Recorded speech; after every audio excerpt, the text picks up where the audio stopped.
In California, dozens of marijuana retailers have been licensed to start selling recreational pot on New Year's Day. That includes one business in Oakland that was trying to become the first to sell recreational pot in the state in 2018. This is Juggalo music. Smoking on the Mary Jane, smoking on that gas fire loud. Call it what you name. Smoking on that gas fire loud. Call it what you name. Smoking on that gas fire loud. Call it what you name. Click, click, this is the sound of my big juicy, juicy bowl packs. Funky, skunky bong hits, I'm irie, chiree, call it urban side me. Marijuana hench lord, silly people think I'm Chinese. My smoke is blinding, cherry lid is shiny. Lungs caked with resin, mind is baked, my high is climbing. Don't ever come down from this, every day is cannabis. THC on everything, you can smell it in my piss. Just admit it, that you love choking up too.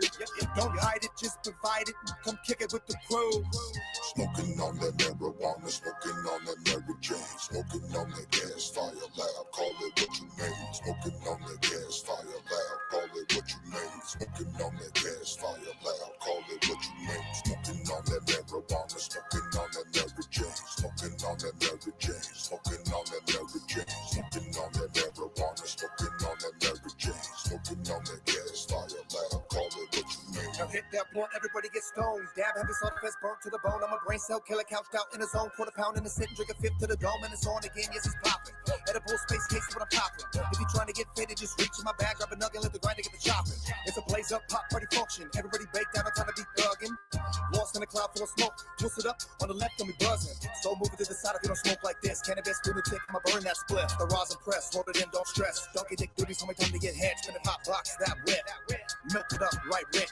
Got the raw cone rolled up, perfect fit with the funky feel tip. And we swerving in the lane, cloud nine shit. Laying pound rolls down, it's a banquet. Keep it moving in the cypher, burn that shit. No side runs, homie, just keep it lit. Smoking on that marijuana, smoking on that Mary Jane, smoking on that Mary Jane, smoking on that Mary Jane, smoking on that marijuana, smoking on that Mary Jane, smoking on that Mary Jane, smoking on that Mary Jane, smoking on that marijuana, smoking on that Mary Jane, smoking on that Mary Jane, smoking on that Mary Jane, smoking on that marijuana, smoking on that Mary Jane, smoking on that gas fire loud. Call it what you name.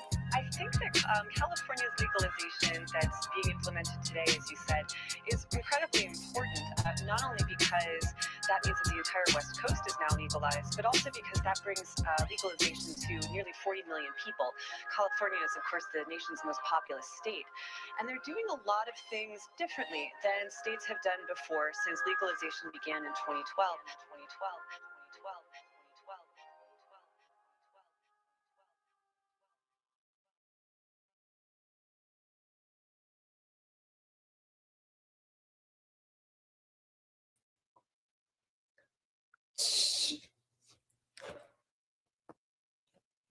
How long are you just gonna have me sitting here? Just till I talk. Right. Hey, what up? What up? Whoop whoop. Lows and loud. Penises. Whoop whoop. How's everybody's night going? Good news, everybody. I just got my micro penis corrected. My day is going great. I got the transplant. Did you? Mm-hmm. Oh, yeah. Mm-hmm. It's a soldier's penis. So much sacrifice. That's fine. Oh, shit. So go ahead, Luke. Go ahead and start off. I was gonna say, can we have our homie here give himself a little introduction to the chat? All right. So I am the 710 Juggalo. I got a couple other nicknames. Gizmo, Moo Man. On the farm, I was Ghost. Tell you guys about the farm later. I'm just a juggalo out here trying to play music and be creative and artistic and have something to show for it and try to encourage other people to live life positively and not give up, you know. Absolutely. What I'm hearing is too much damn positivity. when I was on the podcast I used to do, the Slab Hour, I would say I'm here to keep everybody updated, educated, and medicated. I like that. Nice. Yeah, that's good. I like We're that. here to help people devolve. Hmm. And that's Lows and Loud's purpose. Cheers to that. Like to take big steps back. Oh, since y'all are dabbing, I guess I'll jump on there. Yeah, I was gonna say, what do you want to start off first with? Yeah, you seem like a experienced man. I don't know a whole lot, so it's like a pitch Well, game. You know? Life's a journey, so let's start at the beginning. So I grew up in Youngstown, Ohio, good old 330. Growing up, I saw Hatchet Man stuff on cars and whatnot when I was younger. Didn't really know what I was looking at, and then eventually got introduced to the music. But before that, I was into all different kinds of music. Like when I was real young, my mom used to play like the Phantom of the Opera, Bryan Adams, and all different kinds of 90s hits, Frank Sinatra, all the good stuff. Talking about My Way and shit. Damn good song. So, Yeah. did you enjoy the Hatchet Man before you got into it, or did it just mean nothing? You were just like, It was just another passing symbol on a car, you know what I mean? Bumper sticker. yeah. I was more into like metal and rock music, a lot of classic rock when I was younger. I have like a whole page of different artists written down that I was hoping to drop at some point or another, just to tell you guys kind of my influence. But I also don't want to just ramble on bands and stuff. But like when I was in high school and younger, I listened to a lot of like Ozzy Osbourne, Slipknot, Lamb of God, Linkin Park, Incubus, and then there was all the emo stuff, the My Chemical Romance, Census Fail, Death Cab for Cutie, Hawthorne Heights, Taking Back Sunday. There's all different kinds. I could keep. Kelly, P. Diddy. Oh, shut up! I could go on. I love the '90s stuff. I like A Song by Death Cab for Cutie. I got the lyrics to one of their songs tattooed on my chest. There's a song called Sarah Said, and the lyric is love is watching someone die. And that's something that I've kind of kept in mind as I go through relationships with people and everything. But yeah, this music, all of this music, not just the Juggalo stuff, it means so much, and it's such a awesome way for people to connect, whether they're actually playing the music or just appreciating it together. Oh yeah, it just gives you common ground instantly. For sure. Yeah, I mean that's kind of like this podcast right now. Like it wouldn't even be happening if it wasn't for the whole fucking Psychopathic Records and stuff, right? Yeah, I mean, like all we just wouldn't. Like we wouldn't all be having a conversation right now, but we're all connecting, and you'd probably be like a Dollar General manager or something. I don't know about that. Or a professional escort for $30 an hour. Mm-hmm. Who's that? A Juggalo and a Gigolo. Juggalo. But when I was younger, I started drumming at about 12. My uncle gave me my first drum kit. He actually was one of my big music influences when I was younger. He was signed to Atco Records, which is the same record label as Pantera, and I can't remember who else put out albums on that label, but he had a video on MTV, which I always thought was pretty cool. And when I tried to ask him about touring with Pantera, all he would tell me is that they were animals. It was pretty funny. I thought he was going to give me more, but how would he say it? The experience he had to get from that. Yeah, I mean, it's gotta be mind blowing. That's like I don't know what all experiences he had. Like he was in the late 80s, early 90s when grunge happened, and that basically killed his career. So things didn't go well for him, and that was something that I always kept in my mind whenever I was thinking about, and still am thinking about, doing things with music. It's just, you got to be careful about who you trust to handle your money and everything. Got to have a good team. You can't really trust anybody. No matter what. Record label standpoint. And that's Music the thing. is the same as drug dealing. And that's like, it's so much easier now to do music on your own. You don't have to rely on that structure anymore, which is nice, but You I can feel do like almost all of it through a computer now. yeah, but I mean, how many of us grew up with that dream, you know, like we thought getting signed to a record label was like the big break, and then you made it, you know. Yeah. And it seems a lot easier. You don't realize there's millions of rappers. Yeah, and now that's that's one thing. It's so hard to keep track of all of the different artists that I like. And then to try to remember song names and album names, I can't. Yeah, I mean, it gets confusing. Yeah, I got to write shit down. It's like what I'm about to talk about. I had to write all this shit down. But yeah, so as far as getting into the psychopathic music, I at first I heard Tilt-A-Whirl by ICP, and I was like, I don't. Was think that on MTV? Yeah. You saw it? Yeah. It was on the website. It was at the Catholic school that I went to. They didn't block MTV or anything, but so I could get on there and watch videos, and that was one of the ones I threw on. And yeah, I wasn't feeling it. But then I heard one of my buddies had Freak Show, and he gave me a burned copy.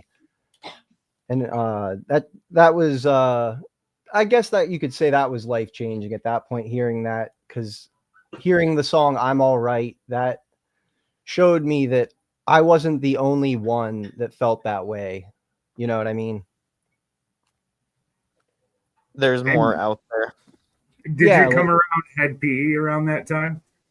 Yeah, you know, there was I have a whole fucking binder with like just all the different artists that I came across. Head PE definitely was one of the many, like pretty much any of the ones from back then, like, and some that aren't still around, like Tally Demon. Like there's tons of different people that I heard of from back in the day that I still try to keep in mind. That name makes me think of MySpace. Oh yeah, bro, MySpace was the place. You could find so much music. See, Juggalo started dying out with MySpace. Yeah, I searched so hard on there trying to find just all different kinds of music, local artists, everything. And I really wish I wrote some of it down, but I still haven't gone back to listen to some of it that I did appreciate back then for sure. But back then I didn't do drugs. I smoked cigarettes. So I didn't love all of the weed smoking music and all of that, but I appreciated it. You know what I mean? Yeah, it sounded cool, but there was nothing to relate to. Yeah, it's like, and I had tried it like maybe a couple times here and there, but I wasn't like a pothead or anything like that, like some of my friends were. Yeah, it's like if you've tried drinking, don't really like it, and fucking some song about just slamming whiskey comes on. I can't fuck with this. Yeah, and I mean, like, you can feel the vibe and everything. It's like listening to Rammstein or something that's a different language, but you still get going to it. I listen to French rap sometimes. I don't know what the fuck they're rapping about. I'm following along. I could be saying taking nut to the back of the head or some shit. Yeah, and I mean, even like Suicide Boys and some of the different people that are around today, like, can't necessarily understand all of their lyrics. It's the same idea. I'm not a huge fan, but I do like them live. Oh yeah, bro. They put on a great live show. Yeah. I was lucky enough to see them, I think, twice now. One of them was Gray Day a couple of years back. That was a good show. Yeah, my first time seeing them was 2019 Gathering. Oh, bro, I'm so fucking pissed that I missed them. And Shake they fucked shit up that year. I bet. Oh, man, could hear the disappointment when you said that. That's I I really wish that I had gotten to see Suicide Boys there. Like I got to see Ramirez and I got to see half of City Morgue and Yeah, I remember other that. guys that were like, I'm glad that I got to see them and stuff. But Hey, man, he tried, dude. Like he tried fucking throwing it down for his partner. I'll give him that. he did, and I threw down in the pit for it. I appreciated every minute of it, but yeah, that was super disappointing. I think But I watched saw them at Grey Day the few months later. You what at Grey Day? I saw them. I ended up getting to see actual City Morgue at Grey Day a few months later. I'm not sure what Grey Day is. It's the tour that Suicide Boys, their label, Grey 59, that they do. Okay, cool. Yeah, that was their the first one was their stadium tour, wasn't it? The Grey Day. I don't know if they are all stadiums, but I saw them at an arena, Capital One Arena in DC.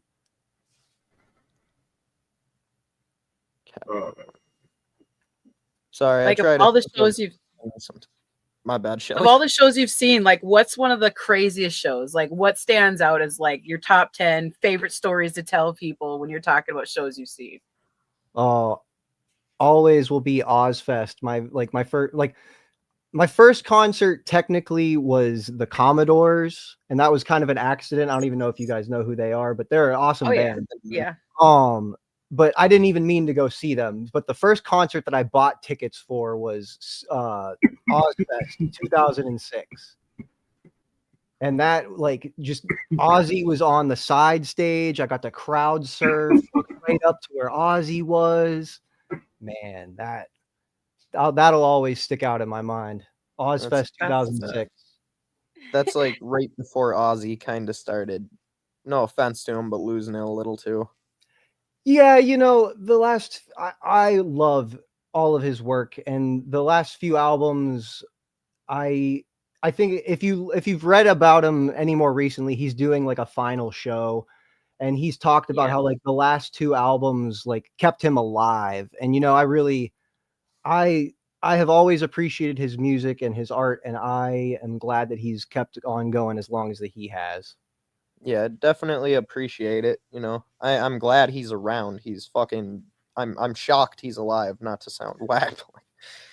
Yeah, no doubt. Like people like him, Mick Jagger, like artists that were around the block a few times, and like they did all the drugs, and I don't know. I'm hoping that after he does this last show, that it's not like that is the end for him, that he's able to at least enjoy a few years. But I feel so bad for him because I know that man's in pain.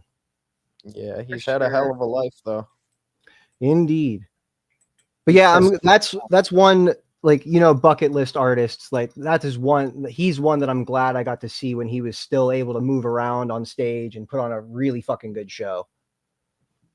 Yeah, and I mean that year at Ozfest, I got introduced to a lot of different artists like Dragon Force and a couple other people, but that was a good year. I wish they still did Ozfest. Do you listen to Grandson at all? Yeah, a little bit. I actually just had one of his songs come across my YouTube thing that was like, I had listened to it like years ago, and then it just popped back up for some reason. Overdose. Yeah, that's a good ass song. I just got curious is the type of rock you keep mentioning. Oh man, I could go on and on about the artists, like Listener, Jesse Stewart. Do you guys know who that is? No. He's like a folk punk guy.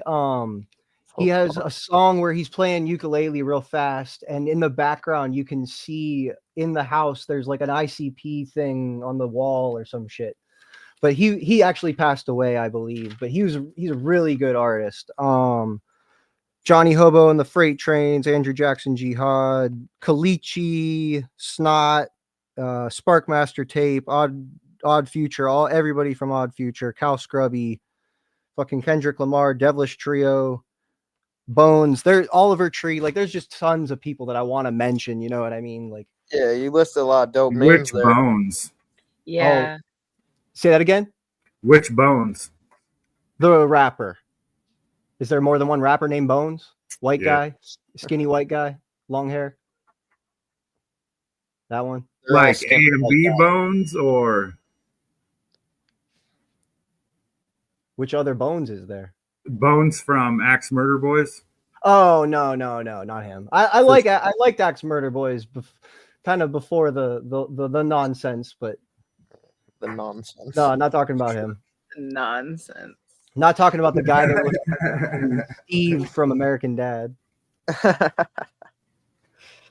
No, but so I started to get into music with like Great Malenko, Ringmaster, Hell's Pit, songs like Suicide Hotline and Pass Me By. They helped me feel similar to how I'm All Right was. It helped me feel less alone in the world. Like other people are suffering, but it's like you're not suffering alone. Other people are going through this and you can get through it just like we are.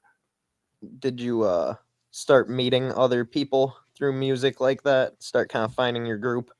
So yeah, when I was younger, like it was the alternative kids wearing the band t-shirts, you know what I mean? Like my school actually banned alternative dress. They were like trying to keep all the trip pants out of school and Counterculture. Yeah, so they were same here. so everybody tried to kind of stick together, and there was actually a venue called what was it called? It was a skate park back home that they did free show, or they not free shows. They did they had a bunch of different local acts come through, and they actually did a free show where Ice Nine Kills came through, and they were interested in signing this one band that played there a bit, but I forget where I was going with that. Sorry, what was the question? I was asking if you kind of started to find a community through music. Oh yeah. So I mean, when I was younger, I definitely connected to just many different people through music, and not so much juggalos back then. And I kind of, as I got older, connected with a few here and there, more so through the internet eventually. Yeah. MySpace for sure. Yeah, that's why I didn't specify juggalos, because you've been mentioning a lot of non-juggalo acts and shows for your kind of roots, your beginnings. Yeah, when I was younger, I had a real good core group of friends that unfortunately I'm not with anymore. And we were together since like preschool, kindergarten, and I had like a lot of different folks that I just kind of knew like that. And it wasn't specifically music, but I had a really good community there. That's good shit. But yeah, music definitely has been a bridge to connecting with people. When did it start turning into you doing music? So that's when I was 12. When I started playing drums, it was because a couple of those friends in that close core group wanted to do a band, and I was like, "Oh man, I'm going to do the drums." But unfortunately, did you do the drums or just coincidental timing? No, that's why he gave me the drum kit. Okay. Yeah, so my friends wanted to do it, and I'm the only one that ended up sticking with it. That's how it goes sometimes. Yeah, and I'm mad at myself at this point that I don't have something to show as far as recordings and whatnot. Like there's a couple videos of me playing online here or there. Like I did this after school program called School of Rock, which you play shows, and that was cool and everything, but I don't have nearly enough to show. Me and my buddy Caveman back there, we've got to get some things recorded so we can put it out there. Oh, yeah. Caveman back there. Caveman on the keys. If you'd like to bring up one of those videos, if you're interested.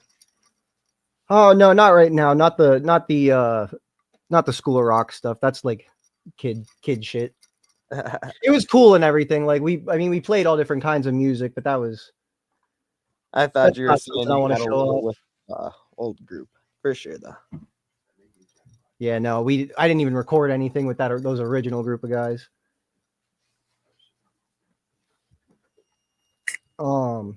If there was a artist that you could bring back to play music, if it could be anybody live or dead, who would it be? You know, probably Jimmy. It's either Jimi Hendrix or John Bonham to hear more of what he would end up doing with drums. What about in the underground scene? I'm trying to think of who's dead. Is John Bonham the dude from Rush, or do I have names No, really? he's the drummer from Led Zeppelin. Who was the drummer from Rush? Neil Peart. Yes. Yeah, Thank I got you. to see them live when on my 13th birthday in Cleveland. That was a really good show at Blossom. It's fucking Oh, yeah. sick. Yeah, I was glad to get to see him as well before he died. That was another big drum influence for me. You've seen a lot of groups I'm jealous of. Oh, yeah, that's one thing when I was younger. There was I definitely had like a kind of a list, and I tried to get as many of them as I could. Metallica was one of the big ones that I was really glad I got to see. I was very into classic rock in my youth. I'm still pretty fucking young, but back in the day too. And a lot of them are getting older now, so don't get the opportunity like that. Yeah, like I would have loved to have gotten to see Pink Floyd live, gotten to see Zeppelin. I'm mad that I didn't get to see any of the Sabbath reunion shows, Well, he's coming back one more time, ain't he? Yeah, I can't remember where they're doing that show though. In the UK. Yeah, that's what I thought. Yeah. Didn't Bone Thugs like choose to do their last show in Canada or something? What? Jesus, I don't know Christ. about that. I don't know. I'd never heard about it. Yeah, me either. either. Did they I might be misremembering. do a last show? I'm pretty sure they were planning to do like a last show, like all together, and they chose fucking Canada. Huh. Like, why would you do that? I gotta ask my buddy about that. He is in the Mo Thugs family or whatever. Sure. Yeah, like I said, I could be misremembering. This is like a good 3, 4, 5 years ago. So you said you didn't have an underground artist you could think of that you would bring back? Not off the top of my head. For me, I would have to say probably Gino. He was excited to say that one. Gino Cult Shit. Oh, true. Did he pass? Yeah. Oh, I can't remember if I saw that or not. That was guys, what, like 4 or 5 years ago? Something like that? Was it 4 or 5 years ago? I've been corrected on something. It was Ontario, California. That's an honest mistake, though, bro. I'll let you have that one. Ontario, like, hey. That's fucked. I feel stupid. That's quite the difference. Okay, but moving past my stupidity, let's get back into your stupidity, the focus of the interview. There was something I was going to say, but I lost it. Yeah, my bad. So the next part of my story is kind of sad. When I was 10 in 2003, my sister passed away from acute lymphoblastic leukemia. She had cancer. It was quite a years long ordeal that we were dealing with. And then and it was kind of funny though, when she passed away, when my family got into the car to go wherever we were going after that, it was turn on the radio and another one bites the dust and another one bites the dust. It's like, God damn it. Why you got to do this? Really? The world's a dick like that. Yeah. It's God has a sense of humor or something, Yeah. But I was diagnosed at 6 years later, I was diagnosed with cancer as well. In mine, I had stage 4 Hodgkin's lymphoma. So if you look into it, that one actually has a really high survival rate. So wasn't like super, super worried about it, but I didn't know what to expect. I had already lost someone to it, and I started using weed or smoking weed. At first, I only did that because like my friends were potheads, and I was thinking like, if I might die, then I'm gonna get high. So I tried it and I figured out that it helped with anxiety, depression, nausea. It really helped with sleep and also appetite stimulation, you know. How old were you at this point? 16. 16. Yeah. And that was like 09, 2010. It was between that I was going through chemo and radiation.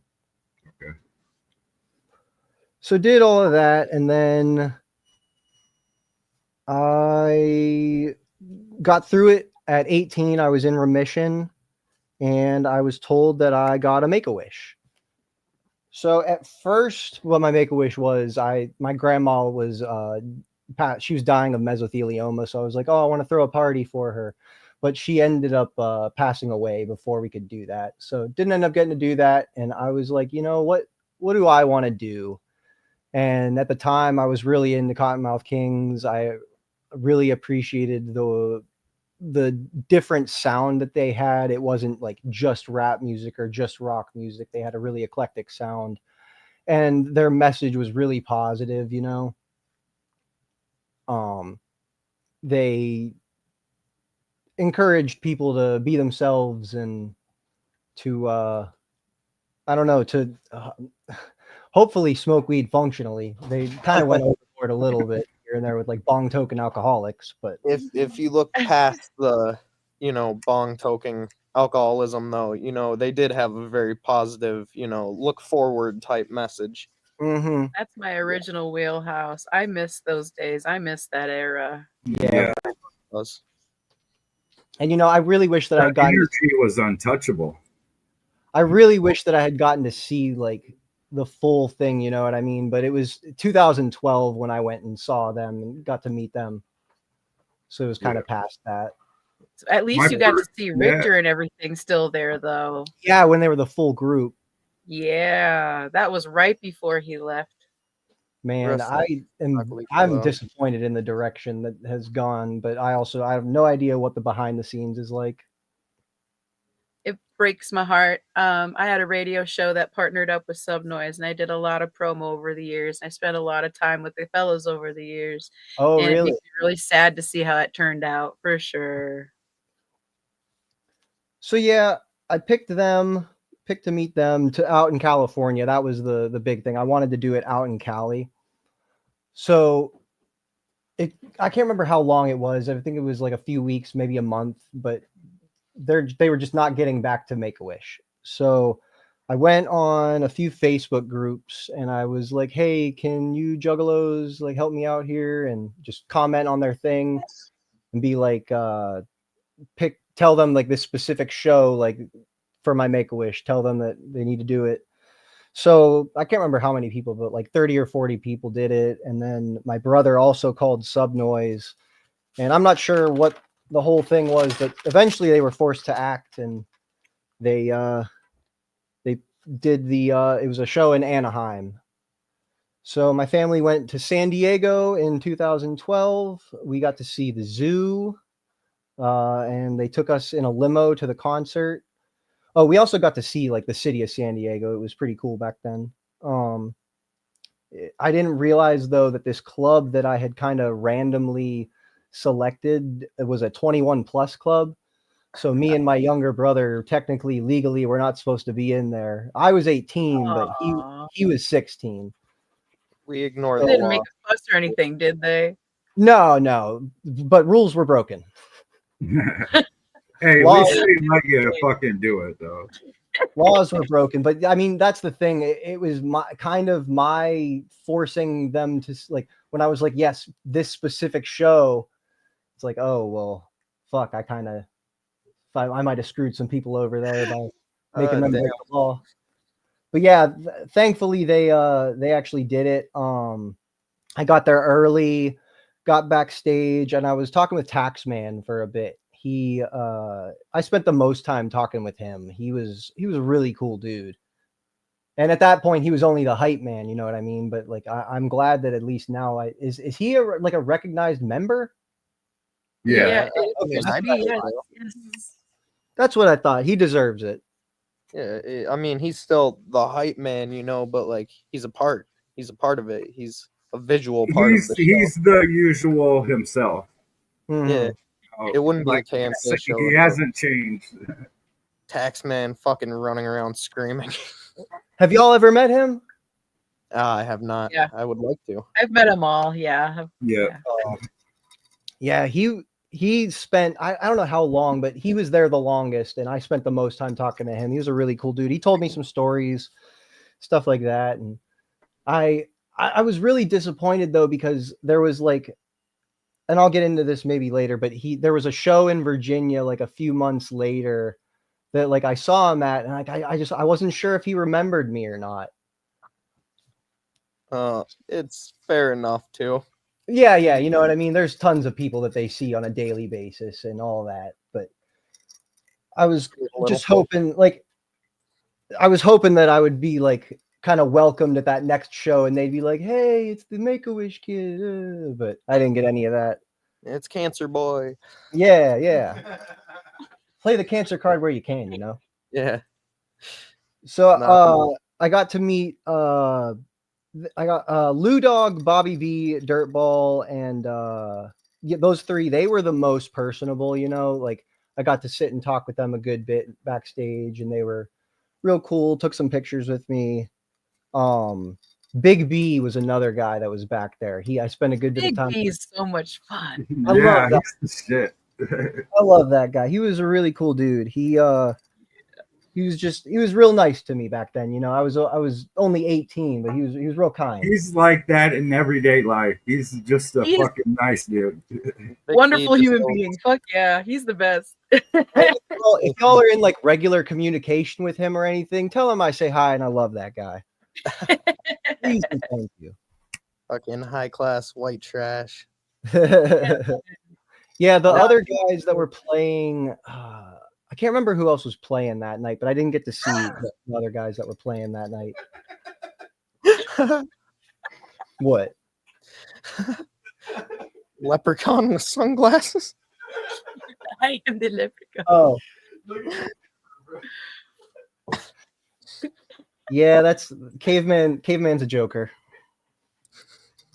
Just put it over his It wasn't face. funny until he started laughing. That's when I really couldn't hold it together anymore. Oh Lord. But the whole Make-A-Wish thing there, it was cool. I got to meet Daddy X as well. He gave me some of his time. He read the letter that I had wrote them, and he thanked me for sharing my story with them. I was told that was kind of rare, where he most of the time he's kind of, I don't know if he's real solitude or to himself or whatever, but he takes a good bit of time to prepare for performances and stuff. And I really appreciate that he took the time to sit down with me, read that, and that I hope I didn't cause him too much trouble by forcing them to do this show and have minors there. They couldn't exactly act like they didn't know. Yeah, but my brother and I had to stand side stage for the whole show, which was cool and everything. Oh, Caveman, can you put those pictures up?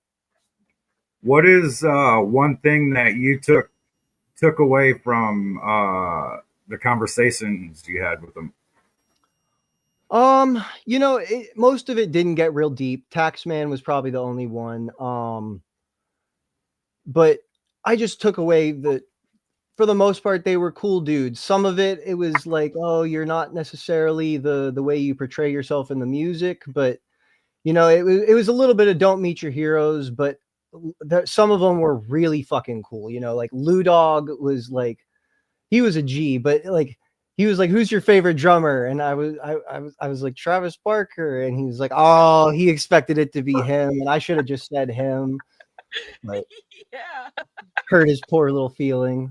I wonder who he'd say if you asked him though. Yeah, I didn't even ask him back then, because I was like, I saw that he was visibly hurt, and I didn't even think. I was just like not able to think after that. I was like, oh man. He gave me some sticks though. That was really cool. You can go through those pictures a little bit. So yeah, that was, if you not necessarily showing up great, but there's the pictures from the show and backstage. Here, You go can through make them them a little larger if you like.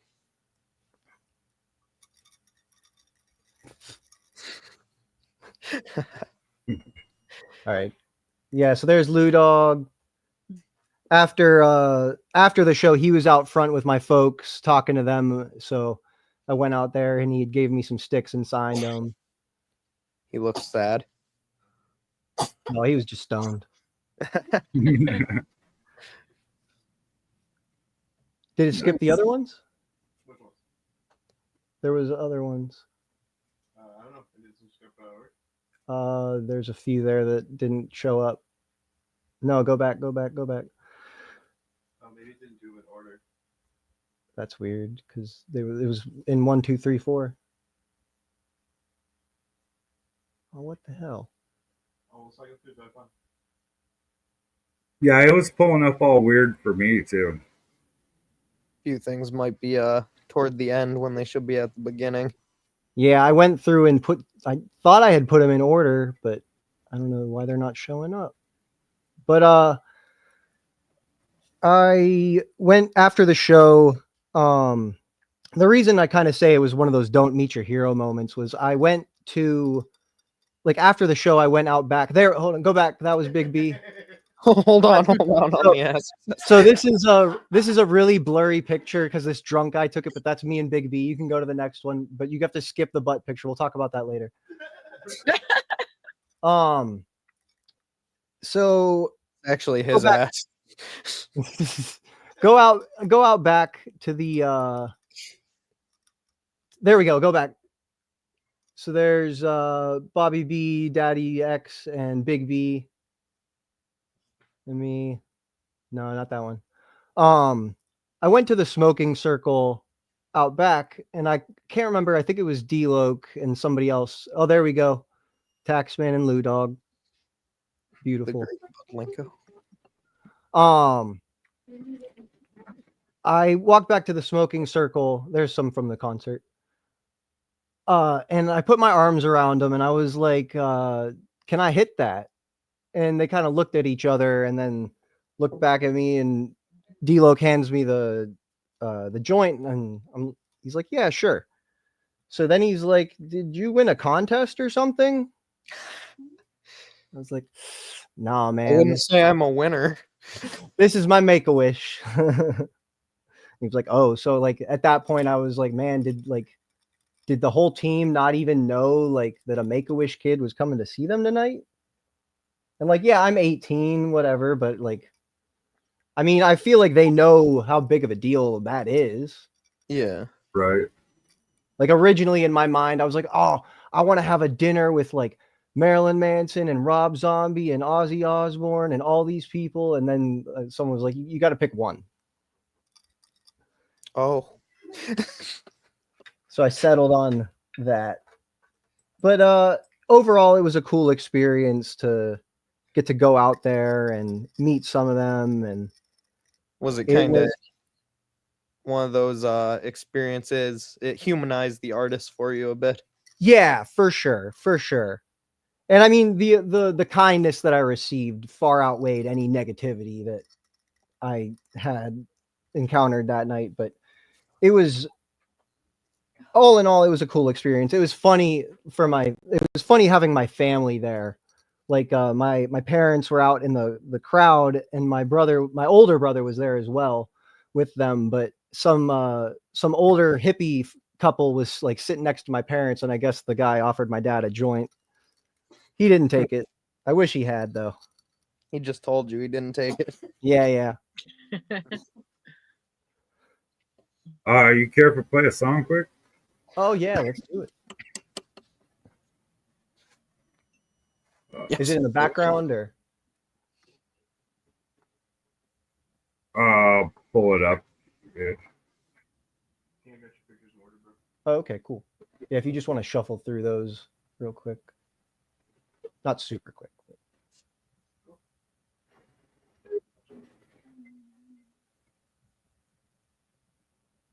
Where's the music? Oh, there we go. Yes, sir. Music is all I need to be free. But reggae is my remedy. Rocking the microphone until I'm 70. Hey, music is all I need to be free. But reggae is my remedy. Got this special blend that gets you feeling irate. Oh, music is all I need to be free. Yeah. Rocking the microphone until I'm 17. Oh, music is all I need to be free. Reggae is my remedy. We got that special blend that gets y'all feeling irate. Oh.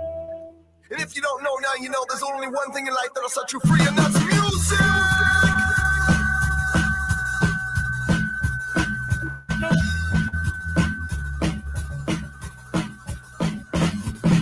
Music is all I need to be free. Ha, ha, ha, ha. Music is all I need to be free. Music is all I need to be free. Ha, ha, ha, ha. Music is all I need to be free. Oh.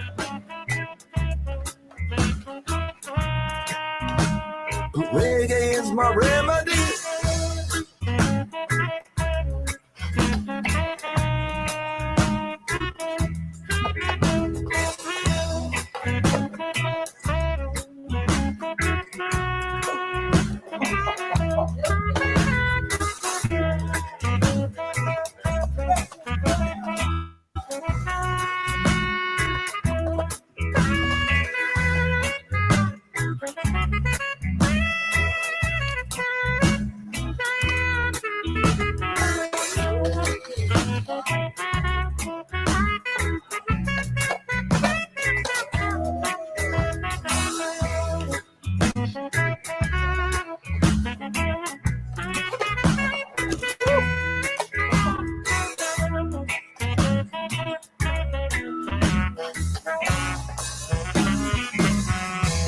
It's time to get your feet moving for that special blend styling. Yeah!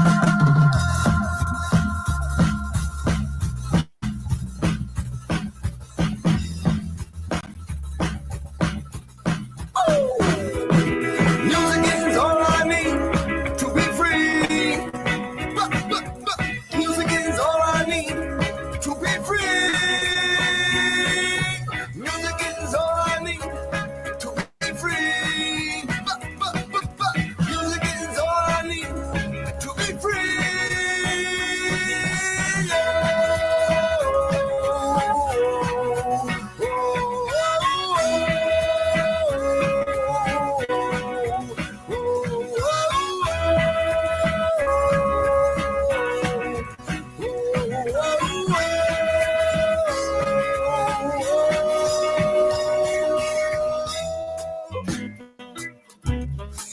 Yeah, and remember in life, one thing is reggae is my remedy. You know, reggae is my remedy, yeah.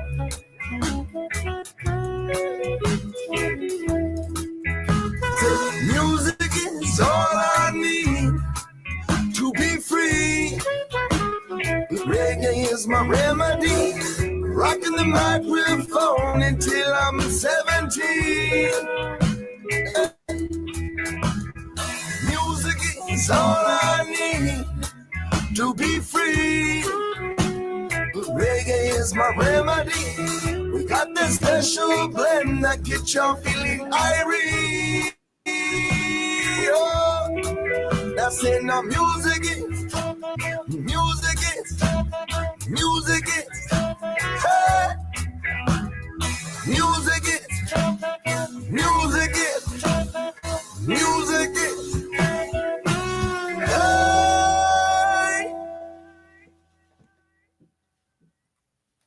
Hell yeah, that was a great vibe. That's a good song. Who is that?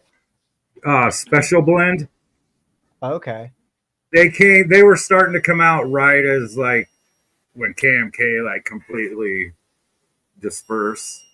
Okay. And they were they brought that like new run of KMK there for a while. They on the what was that, the Stony Days tour or something like that. It was Okay. like 2015. It was a band that like Rude Boy, or not Rude Boy, Dog Boy knows. I can, yeah. Yeah, I miss Dog Boy a lot. yeah. I don't know if I've heard Like, Dog. that type of music is like big around like mine and Luke's area. Okay, yeah, I like bands like Bumpin' Uglies and Pepper, and I'm blanking on reggae stuff and I ska. like Bumpin' Uglies a lot. That song "Bad Decisions," that shit. Mhm. Play that like almost every day. There's a dude from out here named Joey Harcum that has kind of that same style. I really love his stuff. He was in a band called shit, I had it written down. Oh, Pasadena. Pasadena. That's a really good one. If you guys haven't checked them out before, good stuff. Oh yeah, What I'll style? that. Same kind of feel, same kind of vibe. Vibey stoner rock. Yeah. Yeah, and the guy Joey Harcum, he's still doing music. He's got a lot of good solo stuff as well as the band. That name sounds familiar for some reason. I just can't. You might have come across him at some point. Do you know Dirty Heads? Oh yeah. Yeah. Yeah, Not they're good. personally, but Yeah, you seem to know a lot of them personally too. no, I've got to meet a couple artists here and there, but I don't know too many. I don't know anybody big personally, I don't think. Yeah, still dope to meet them. I met Nori once. Nori? The dude that does that Drink Champs podcast. Oh, okay, yeah. I know the podcast, but I can't remember the last song he put out, but he did music back in the day. Good stuff. He actually I'll talk a little bit more about the link between him and the how I met him and stuff later, but he knew the guy that did the clothing company that I worked for when I was in Washington D.C. But I'll get in more into that later. okay. Only thing that I forgot to mention about the concert, the Make-A-Wish concert was I got the stage dive, so that was pretty cool. Hell yeah. That's awesome. Fucking And sick. also, before you go past that, what were some of like the low struggles during your time you were sick? Well, I mean, one of the things was just side effects of the different things, like steroids that had my head in all different kinds of places and had me in a place where like laid down a towel on a concrete floor and just kept punching until my knuckles were bloody, like all different kinds of crazy shit. There was different medications, as not even just like the chemo and radiation and stuff, like psych meds that they were trying at different points that just were not working and had me manic. As far as the actual like chemo and radiation, it was I was kind of went into it thinking it was going to be mind over matter. I was like, oh no, if I just think I'm not going to get sick, I won't get sick. But no, it was a lot of vomiting, passing out, waking up just to throw up and then fall back asleep. Not being able to eat was a big thing. And back then I don't think I noticed it, but slowly my body was like I was just in pain, like my whole body hurt at different points. But using weed, it really helped mitigate most, if not all, of those symptoms, and I wasn't Right. noticing. Rest And your body so it ain't aching and all that. yeah, and I really wish that I had the options available today back then, because I wonder how much different my experience would have been, as opposed to me just having to find whatever weed I could find, which was fucking Reggie back at the very beginning. Or could it be worse now since they push all these pills and shit on people now? Well, no, I mean now, yeah, I mean as it is now, if I had to go through it again, I most likely would opt out of both chemo and radiation and would try to use cannabis and I think immunotherapy. And there's a couple other things I haven't really looked into because I haven't been paying attention. But I would probably opt out of chemo and radiation, or at least chemo.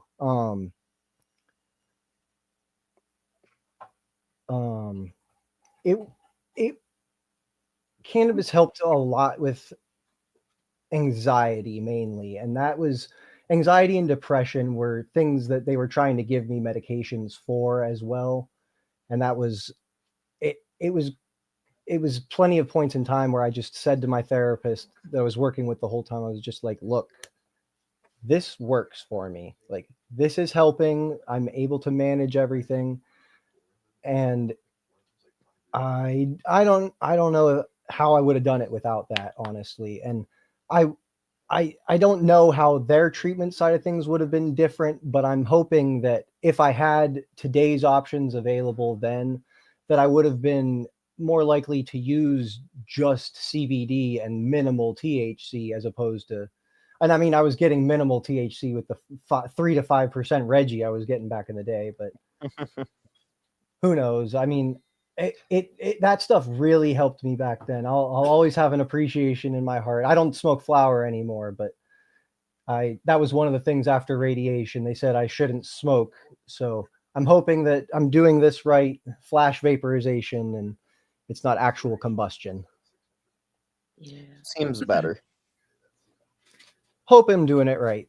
I definitely have noticed a difference. Like if I've ever sat there and smoked for a little bit or whatever in the years since, there's a huge difference on my throat and lungs difference. I feel like the dabs bring me down more, like lungs, breathing wise. Really? Yeah. Are you doing them hot? Yeah, I only like them hot. Oh, bro, hot and hurty. You can't do that anymore. We're too old for that. Man, that's one thing I still feel bad about. My first gathering was hitting everybody with them red hot ones. It's like, it's red hot. Go, go, go, go, go. I used to do that to people too. Used to be like, oh, fuck it. Take a 0.5 gram, 1 gram dab of a burning hot, heated by a propane torch. Fucking. Yeah, I'm glad that I've gotten to the point. I got a time in my head. I just heat it up, let it cool down, and I know it's the right temperature. And you know, like I like them hot because I smoke to get fucking high. You know, like I'm not smoking for the taste. Like, yeah, there is the the saying. taste is just a bonus. Yeah, there is the saying with some of it. You got to waste it to taste it. I don't know about all that, but When did you start getting more into the Juggalo community? so you know, I always like. I guess it would have been.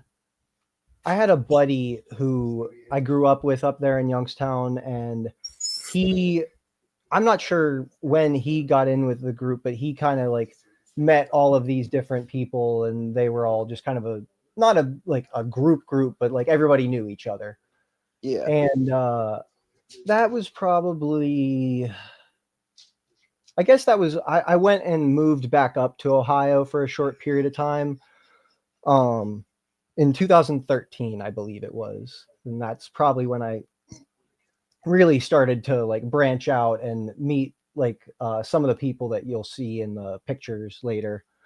But yeah, my one good buddy, he was just always a homie, and then later introduced me to more people, probably around 2013. But I had also met a few people online, like MySpace and stuff. Yeah. What's the story behind his nickname? If you knew him, you'd know. No, I mean, I can't guess, but I was just curious. I don't know the specific one, but he makes a lot of uh-ohs. Drops a lot of shit. Shit like that. Or is it less clumsiness and more like, oh, got another one pregnant? Not those bad of uh-ohs. More just common fuck ups. It's like, oh fuck, uh-oh, why did I do that? Yeah, he's the one that actually gave me the nickname Moo Man. and that one's the Movie. I can't fully explain that, but it has to do with name. Can't fully explain. I don't want to give myself away. Yeah. Trying to keep it a little bit incognito. Right. But yeah, then so like I said, after the Make-A-Wish concert, they ended up coming to Virginia a few months later, and I didn't really get to talk to them or anything. But I talked to Taxman for a second, and I had the one patch that he gave me on my jacket and was showing that to him. But I don't know. I don't know if they remembered me. I hope that they do, now. You would think so after the multiple encounters. Well, I mean, the only other encounter was me shouting at them when they were riding on a golf cart at the gathering one year. I was like, I Watch should them have. remember you, and that's the one. What's that? Watch them remember you, and that's what it's from. You're that bastard that was yelling at us. No, at one point, they were like setting up on stage, and I went over to the guy that was there, and I talked to him. I was like, "Hey, can you talk to the drummer up there and like tell him who I am? Like, tell him I want to just say hi real quick." And he came back. He was like, "Nah." I was like, "Oh man, I don't even know if he went and talked to him or not." But yeah, I'd like to at some point get to see them again. Like just say hi, what's up? Like, thank you guys. Did you catch the KMK performance at the gathering? Yeah. The what year was that? That was either 2015 or 16. But you know what? At that point, I think at that point was when everybody else was out, right? Wasn't that the year of Richter's last year? I can't Richter remember. left in 2013. 2013. I know the first year they were still like everybody was together because that's when Lou Dog was there, but I'm not sure about 2007 or 2016. Yeah. I was actually referring to 2023 though. Oh no, I didn't go watch that. It was dope. I walked past it, but I didn't stay and watch. Yeah, no. Dude, me and a couple buddies took a mortar to the side of the face that night. Oh, you got hit by that one that deafened everybody? Yeah. God damn, bro. I went deaf from that shit. Yeah, for like 20 minutes I couldn't hear. Are you okay after that? Oh yeah. Okay. Yeah. My hearing is worse, but yeah. Just like little cardboard fragments. But yeah, after they got rid of my boy Lou Dog, I'm just disappointed. I really loved the fact that they had live instruments, even if it was only drums and a DJ, but that was a big draw for me.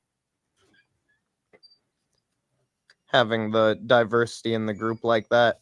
Yeah, having actual musicians as opposed to just rappers or vocalists. Live instruments make a huge difference. I'll always say that. For sure. That's what I've wanted to do is drum along with rappers and like EDM stuff. And I've gotten to do a little bit of the rapper side, but I haven't gotten to do as much with the EDM stuff. But I'm hoping we're gonna get to do that soon. Yeah, that'd be tight. Fucking how soon you thinking?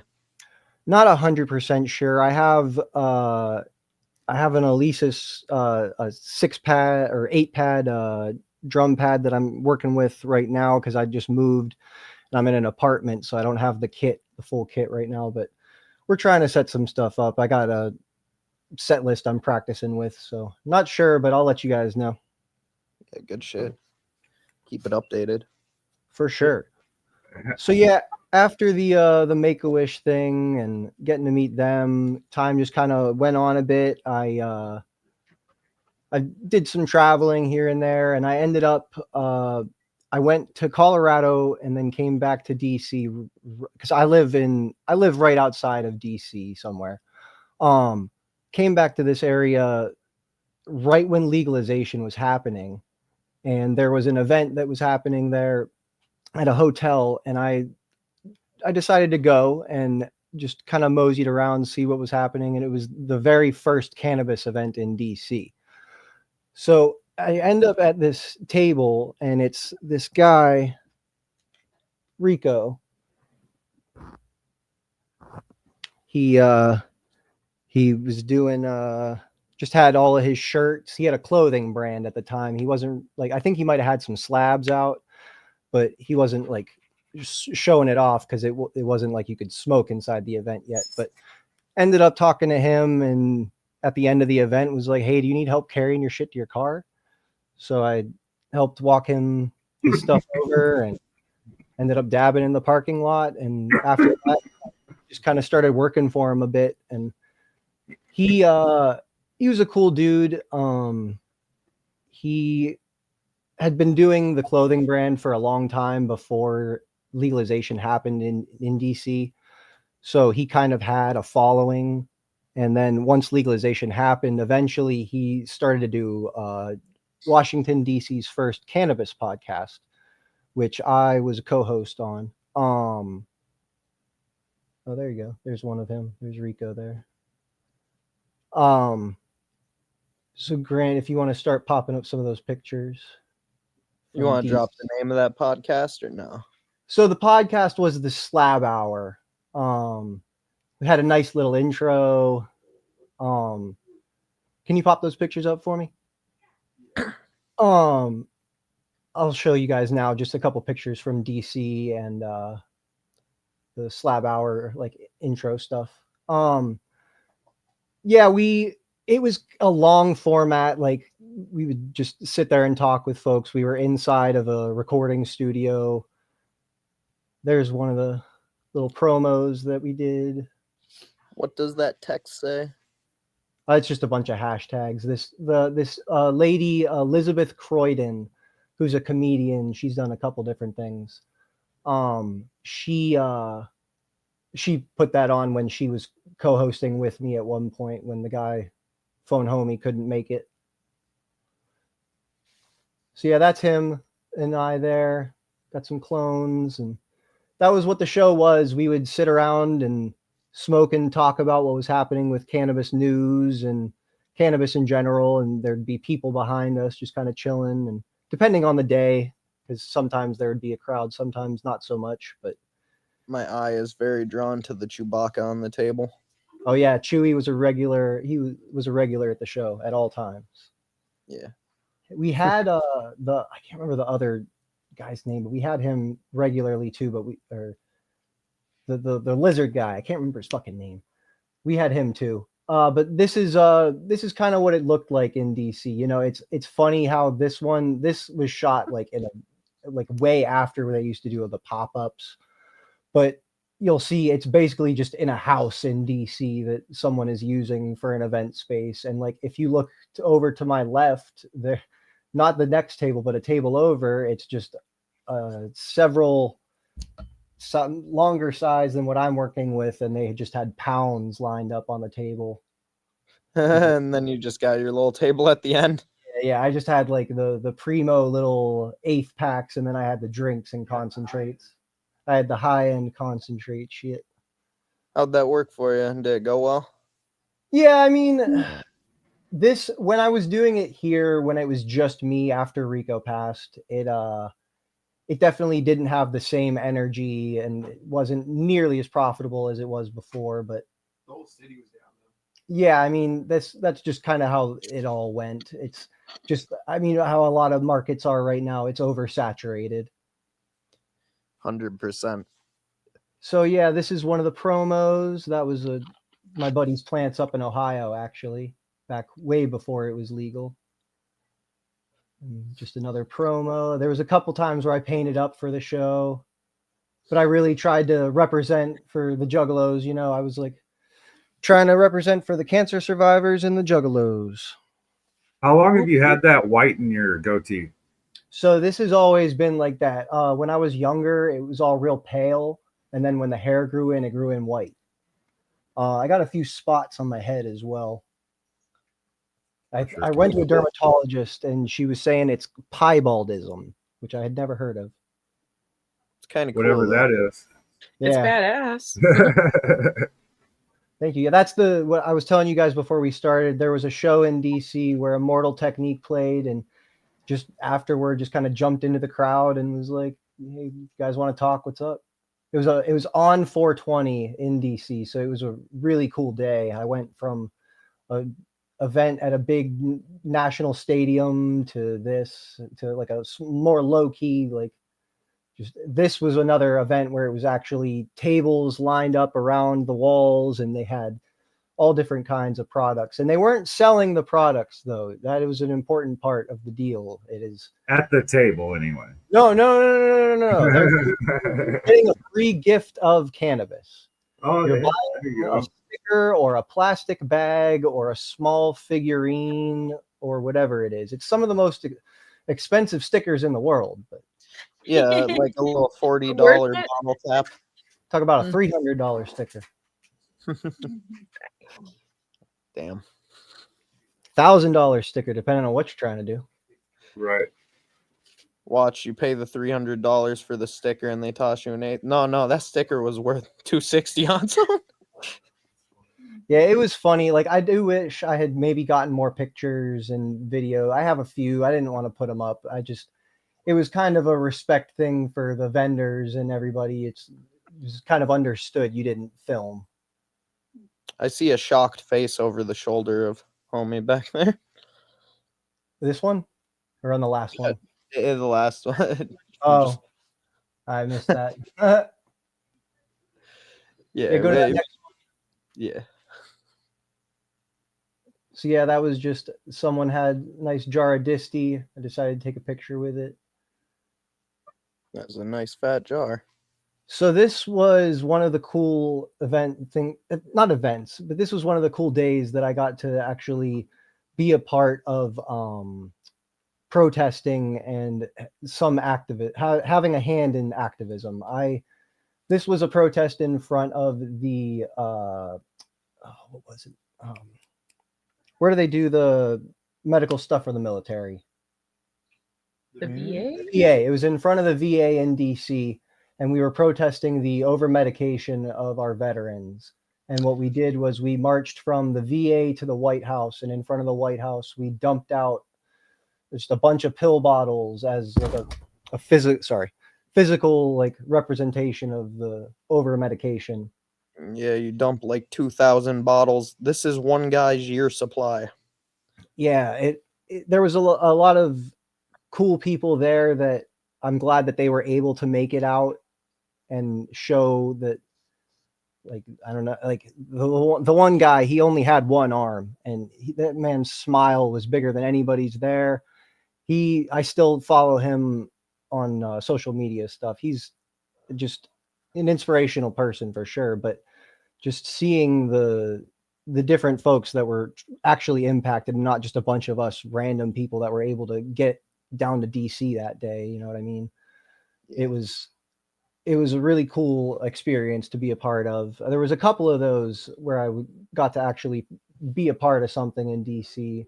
There was the one, I can't remember which, there was a smoke out, and I think on Al Jazeera there's a little clip of me hitting one of those little like one hitters or something you stick into the wax. I was purposely trying to keep my face off camera so you could kind of see me shaking my head no at the guy. That's But crazy. yeah, got to do a lot in DC. There was if you guys have seen on Vice, there's a show called Weedakit. Yep.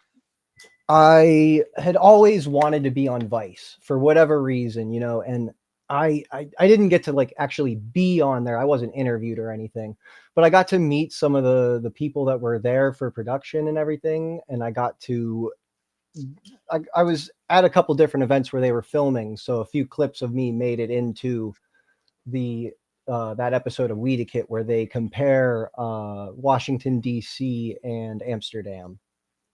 That's very tight. That's So that was what's a up. cool experience. There was a lot of really cool experiences I had, and it was just because of the connections that I had made with this one person, this guy, and working for and with him, the different places that I ended up put me at the right place at the right time for sure. I definitely think there is something to all of that, you know, in this world that we live in. it seems a lot of your experiences are just kind of random, just by chance. Yeah, it is. It is kind of that way. It's funny. In what was I going to say about that? One of the cool experiences I had just kind of being here was the Juggalo March. Can you pull that one up? Picture? Yeah, I think it's one of the next ones. Oh, hold on, go back to that one. This was just one of the cool pictures I got in the grow room that we had in DC, where I cut my teeth growing in a small grow room in the apartment there, and we did some work. That was from one of the shows that I played. The rapper next to me is Davey Fresh. That's the guy that I played with a few times on the radio once. Next to him is Bo Young Prince. He actually, I think, had a song in the one Spider-Man movie. He's a really, really cool dude. I got to interview him when we were on the podcast. And then next to him is Mundy. She's a cool chick too. She put on like she plays. I can't remember what kind of music. Kind of I don't remember, but she had a good sound. She was good. And then in front of that's KL. He just put the show on. We did something called a cabaret in DC where they had like comedian, music, dancing, the whole 9 yards. What's the next one? Oh, so this, I guess I should talk about the gathering a little bit because I went to the gathering in between some things. So this one was 2017. And that was just a picture that someone had painted that I got off of them from the sunset from the first day. Oh, before we go any further with that, though, like, so this is, I guess I'll talk about this picture, but this is the group, the group from my first year. Some of the homies over. If you're, Is that Insane E? yeah, Yeah. my buddy next to him was his hype man. They're cool still. They talk and everything. Eric's a cool dude. Oh yeah. I love his coloring books. Those things, like, it was funny. Like, I had seen them on some documentary in passing, like before I met them and everything, and then I just meet this group of people. It's like, oh, I know you from the coloring book thing. But I like his music a lot too. There's a couple really good songs. I think Limitless was the one that he's got a line in there about cancer because he's also a cancer survivor. That's the one thing that him and I connected on. That song hits home for me. It's real inspiring. Not only because of that, but just the different stuff that he talks about in there. Yeah. But yeah, I don't think I have any more pictures of DC in the weed scene. Other than getting to play some good music and see some cool people. Was that picture of the, can you scroll through to see if you can find the one from the march? Yeah, so I guess I'll talk about the march before I go into the gathering. Did any of you guys march? No? Man. Definitely would have.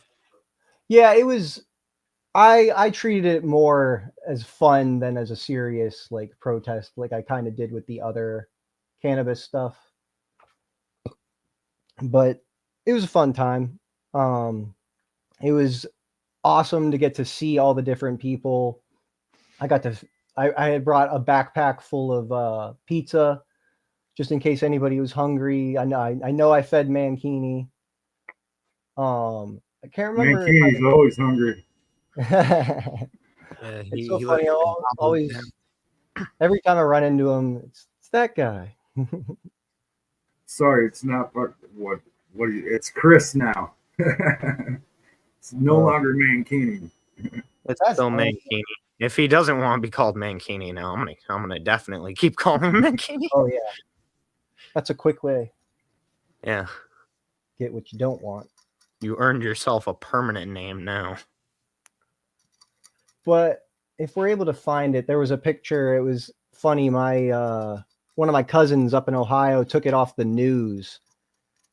it was just me sitting there. I had brought a bunch of sign like material so people could make signs, and someone got a shot of me making one of them, but they didn't see my other sign that said "pictures $1" because that motherfucker didn't give me $1. It was funny. I had like a few signs. That was one of them, and like the few photographers that I caught taking pictures of me, I kind of like picked the sign up, and there was a couple of them that walked over with $1. I was like, oh wow, that's funny. Idiots. You didn't have to give me shit. There it is. You could have taken another picture of me holding the sign and walked away. Yeah, like this asshole that just ran up and took a picture when I had my hands full. But yeah, it was cool getting that text like, oh, I saw you on the news. Yeah, the way you're popped down there. You got the nose on. Yep. Damn. Yeah, that was a good day. Me and my one buddy went down, handed out a couple joints. Hand out a couple joints, couple signs. Did you run into those fucking neo-Nazis? No, so that day it was Trump people. I don't think it was specifically the Nazi people protesting, but there was like a big Trump protest happening at the same time. And where did we march from? We marched from, where was it? Somewhere to the Lincoln Memorial. I can't remember where that started, but I didn't see anything. But I did see a bunch of Antifa people. They were just kind of hanging out by our protest, and I walked over to them. I was like, hey, you guys aren't going to start any trouble, right? What'd they say? Why would we start trouble? It's like, oh no, they didn't even have like some kind of stern voice. It was just some normal dude. It was like, oh no, definitely not. It's like, we're just for show. No trouble for most. Sure. But yeah, it was a safe day, no problems. I think they learned that day that the Juggalo face paint actually can like make it so the cameras, some of the visual cameras can't pick up who it is. Facial recognition, yeah. It's starting to get past that though. Damn. Yeah. I mean, if you're walking around with your face painted, I think they're gonna know who it was. It's because it throws off the like the depth and shit. You know, it can't detect shadow. Yeah, and if you have like ultra reflective like accessories on, sometimes it messes us up. So like they're making scarves and stuff now, so you can block it. Yeah, I don't really worry about it. I mean, I just know going in and out of DC that they pretty much know everybody who's coming in and out. Even you could be stashed in the back of a car, but there's definitely all different kinds of security that they have going on. Oh, for sure. It's DC. Yeah. So yeah, the march was cool. It was a fun experience. I'm glad that they did that. I feel like it was kind of weird the way they did that and everything. And it was really funny to me when they like announced it at the gathering, because I was there that year, because they were saying it was going to be at a venue called Jiffy Lube, which is like an hour or more away from DC. So I was thinking, how the hell logistically is this going to even kind of happen? Right. And then they're like, oh no, we're doing the concert down in front of the Lincoln Memorial. So that's one cool thing for me though now, is every time I kind of walk past the Lincoln Memorial or certain areas, that I can kind of think back to those. Some real history there now.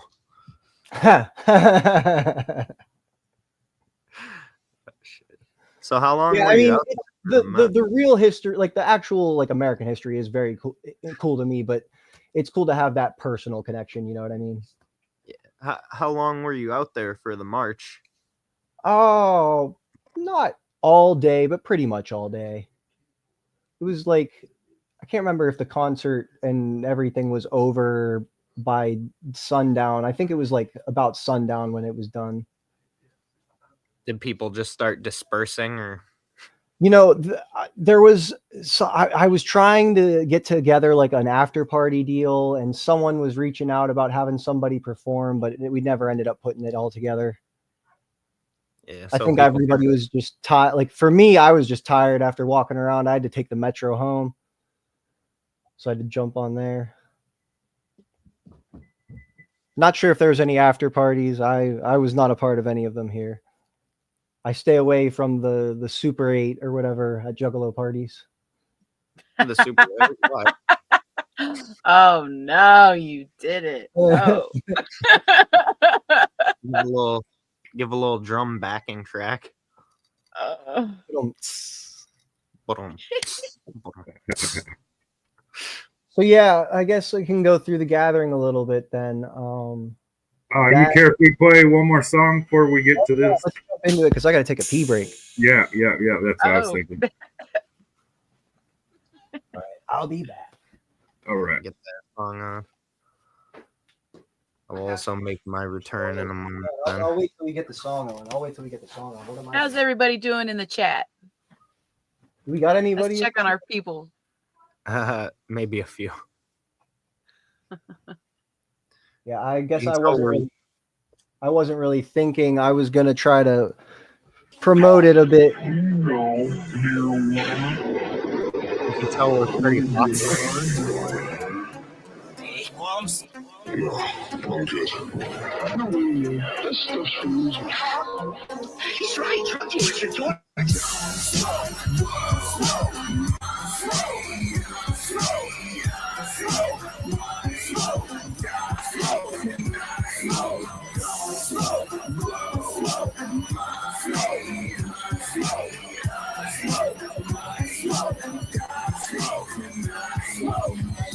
Be careful when smoking the devil's lettuce. It's killed many before you, and you'll be no exception, Billy. So what do you say? It's about time to quit smoking, right? I smoke loud and it's lit as a cherry. When you put me in the ground, bro, weed where I'm buried. I smoke till I'm high like taxes. You can die by the book. Let me find them matches, amount to ashes. Alleviate the anguish. It leaves in the fire, the tree get cremated. The return of the bread, I don't need for 5 scene chief weed in my sleep. That's a pipe dream. We got signed in ever since then. It's like I'm mailing packs at the frequency I send stems. Highly impaired, couldn't be higher, it's true. Put it in the air, fill the entire room.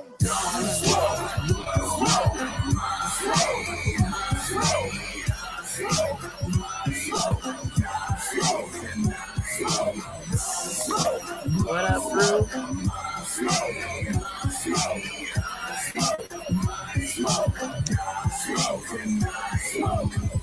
I just puffed it once and I'm done for it. Smoke hit my lungs hard as fuck.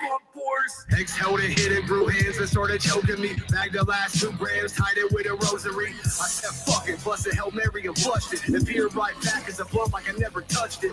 Hoes growing my flesh close to death while I still hold breath, trying to smoke the rest. And how I'm rotting, I am probably doomed, but I'ma go out with a sonic boom. I said fuck it, you only die once. Lit it up, interrupted to a cloud of guts. Oh, yowzers. Judging by the holes in his lungs, that hit hurt. The whole Joey might have overindulged himself this time. Let's see if he survives the night.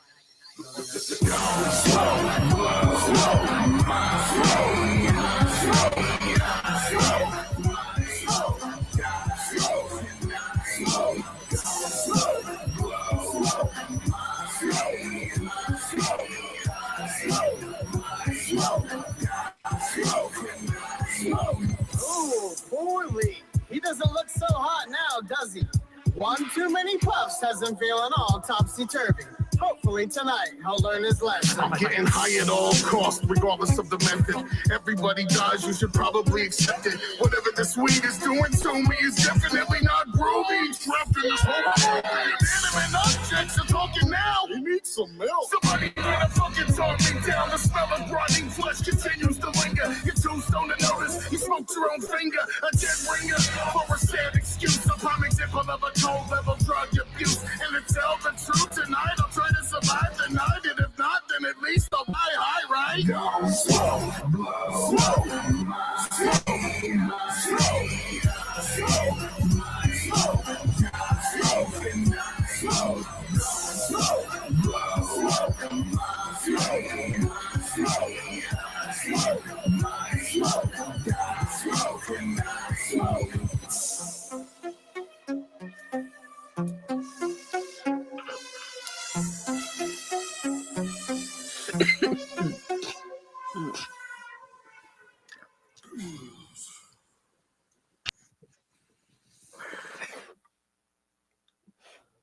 Great Hell type yeah. video. You fuck with Axe? You know, I haven't gotten into any of that. No. I don't know. I just haven't. It's just like a lot of the other kind of surrounding artists that I just still haven't really gotten into. I don't want to name any of them and offend anybody. That's diplomatic. You'll get around to it or not. Yeah, that's like there's just so, and I really hate to say this, but I mean all of us know this is true. There's just so many fucking Juggalo artists out there that are just not it. And I don't mean, and it's not just specifically because they're a Juggalo artist, but like there is something to that where you're putting yourself in a box if you choose to be a Juggalo rapper as opposed to just trying to put out music and whoever likes it likes it. Yeah. I don't know. I think Axe is in their own world. You know what I mean? I think that I don't know any of the details like where they came from and everything, but I heard a lot of weird shit about the event they do or whatever, their gathering or whatever it is, their Halloween shit. The Camp Zool or what? Yeah, I don't know what it is, but I heard something about them like throwing people in vans, like. And dude, that shit is staged. It's a paid thing. I wasn't sure what was going on. I don't know. You get these bracelets. They give you these bracelets, and that lets the people know whoever was like snatching them up. It's okay to snatch them. Yeah. But is it like, are they an actor, or is it like you have a wrist? You just go in and then you knowingly have a wristband. It's like you get snatched up at some point. Yeah, it's at random timing. Fuck that. But it's all like. I get the fun. Not against anybody's will.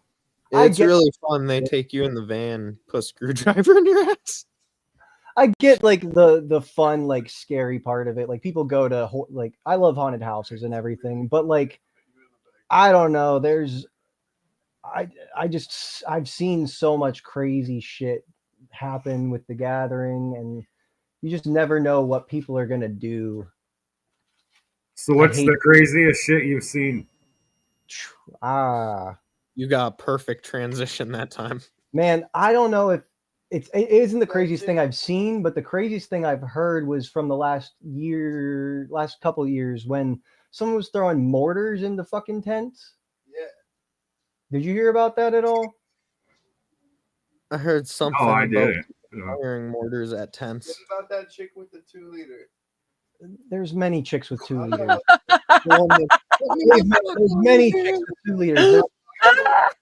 I hate you all. Give me the fuck. There's way more than one woman that has put a Faygo bottle in her vagina at the gathering. Come on, there's more than. You're talking about the one. How am I supposed to compete? Oh, I can barely fit a 1 liter. Oh, what was I saying with that? I don't know about the whole getting snatched up thing. I don't know. I don't want any part of that.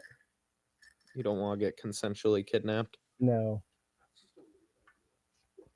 but like the craziest thing I've seen with the gathering, like there was my first year, there was some chick that climbed up on the top of the sound tent, and I went and bought some beers off a gentleman for throwing to try to hit her. I missed, but nobody could hit her. It was the craziest thing. That was like nobody could hit her.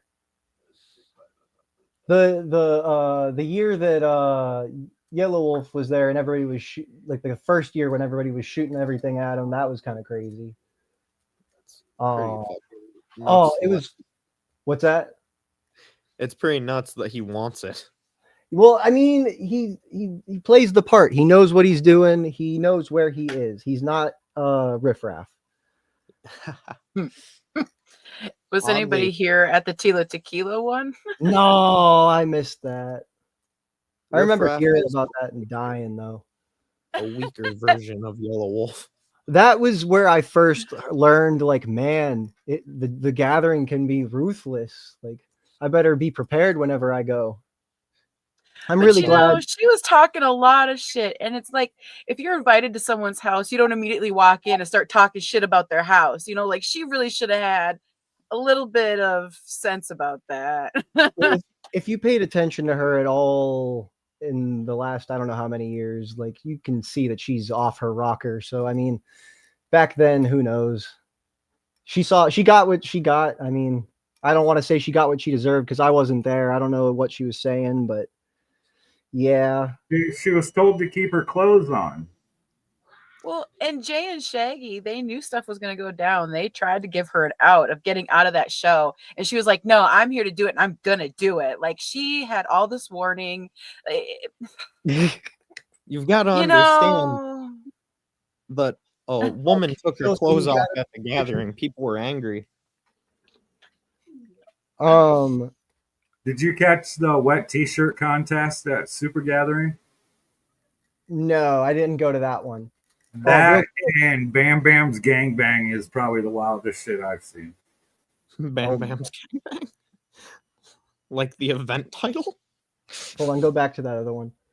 That, yeah, I have not seen any gangbang tents or glory holes. I didn't go to any of the years where they had like the drug bridge or the sex bridge or whatever. Oh, the drug bridge was the golden years, dude. That's a few of my buddies have been out to all those Hog Rock and went there a few years, and it's cool hearing those stories. You know what I mean? Like I keep saying, you know what I mean, way too much on this. Nah, mean dog. Nah, mean dog. Nah, mean. They. You know what I'm saying? You know what I'm saying? But you know what I'm saying? Wow. You know what I'm saying? That was. You know what I'm saying? Introduced me to those people that they had all gone. Like Eric has been to, or had at that point been to all of them except for one or two, and then that was the same for my buddy Rick. Was most of them, not exactly the same, but most of them, and then like that other group of people that was in that picture, they all like had gathered together a good bit. That's some of the Ohio family. How many have you got in my little group up there? No, like how many times have you been to the gathering? Oh, so I've been 4 times now. 4 times. It was 2015 and 16, and then I went last year and the year before. So 2023 and 24. I got 11 in. Nice. Yeah, how many you got, Luke? I've only got 3, the last 3. Yeah. Shelly, you've been to the gathering? 0. Oh, that's yeah. sad. So by the time I was able to be like of age to go and do stuff like that, my health issues started kicking in. So it's not like my body was up for doing it. My hopes are that now I'm doing better. Maybe I can make it out there finally. Yeah. Yeah, my only experience is at Legend Valley, but I feel like that's a good venue to have it at. I mean, I hear the stories of having to walk miles and miles and not having a Walmart even within like close driving distance. I like Legend Valley. I don't like that there are a few more cops each year I've gone. The whole cop thing is so crazy to me. Like my first year, I was trying to hide my rig, like keep it away from, and like my buddies were like standing from afar watching the cops laugh at me as they drove by about that shit. And now it's legal there, so it doesn't even matter like to talk about it or anything. But yeah, that also is something that makes me feel much more comfortable. Like my first year, or my first year, I was very paranoid. Like, are they just gonna pull every single person over that leaves? Like, what is happening here? Like, what is that? Why am I gonna be safe? So, and then I realized it was just like anything else. But now the fact that weed is legal, it makes a lot of people's lives a lot easier. But also makes it impossible to do some of the things that people were doing and making them as not, I don't want to say profitable. That's probably the wrong word for being PC or whatever, but it's not as worth it. Yeah. There were so many cops outside of the Super Gathering there in Indiana when it was over. There was all the way down the highway, there was a line of fucking state patrol cars. How'd that play out? They were pulling people over right and left. God damn. Oh, so they have done that in the past. Ruthless. They like to do that anyway. Just post and wait for juggalos to fuck up somehow. I could definitely tell you stories about. I had one. I don't know if I should tell the police encounter story, but yeah, it's funny. It's You funny can how if they'll. you like. What's that? You can if you like.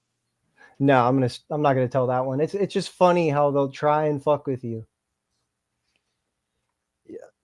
But now They that weed's legal, it makes it virtually impossible for most of us. Yeah, yeah. As As long long as as you're not driving with a busted ass headlight, yeah, license plate hanging off. yeah, because try to hassle you about it still.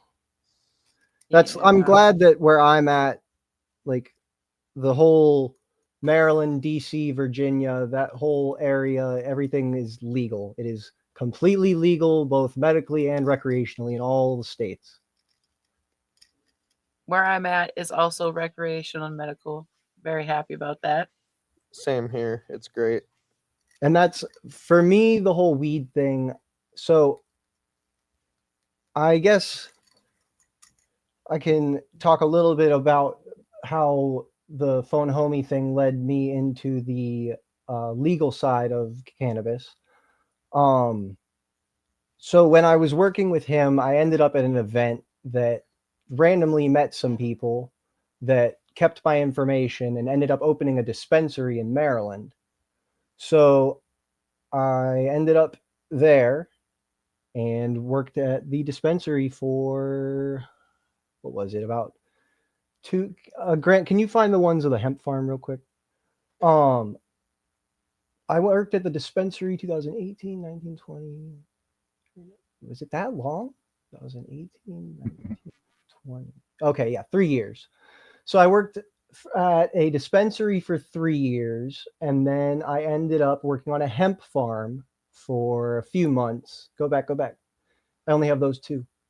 Um, it was a 25-acre farm, decent size and everything, but it was all hemp, and that was a real cool experience. If you go on my Instagram, there's some other pictures and there's a video of them doing the spray because we sprayed with an airplane, like an old World War II plane or some shit. Fucking So that was crop cool to dust. see. Yeah, yeah, that was cool to get to see.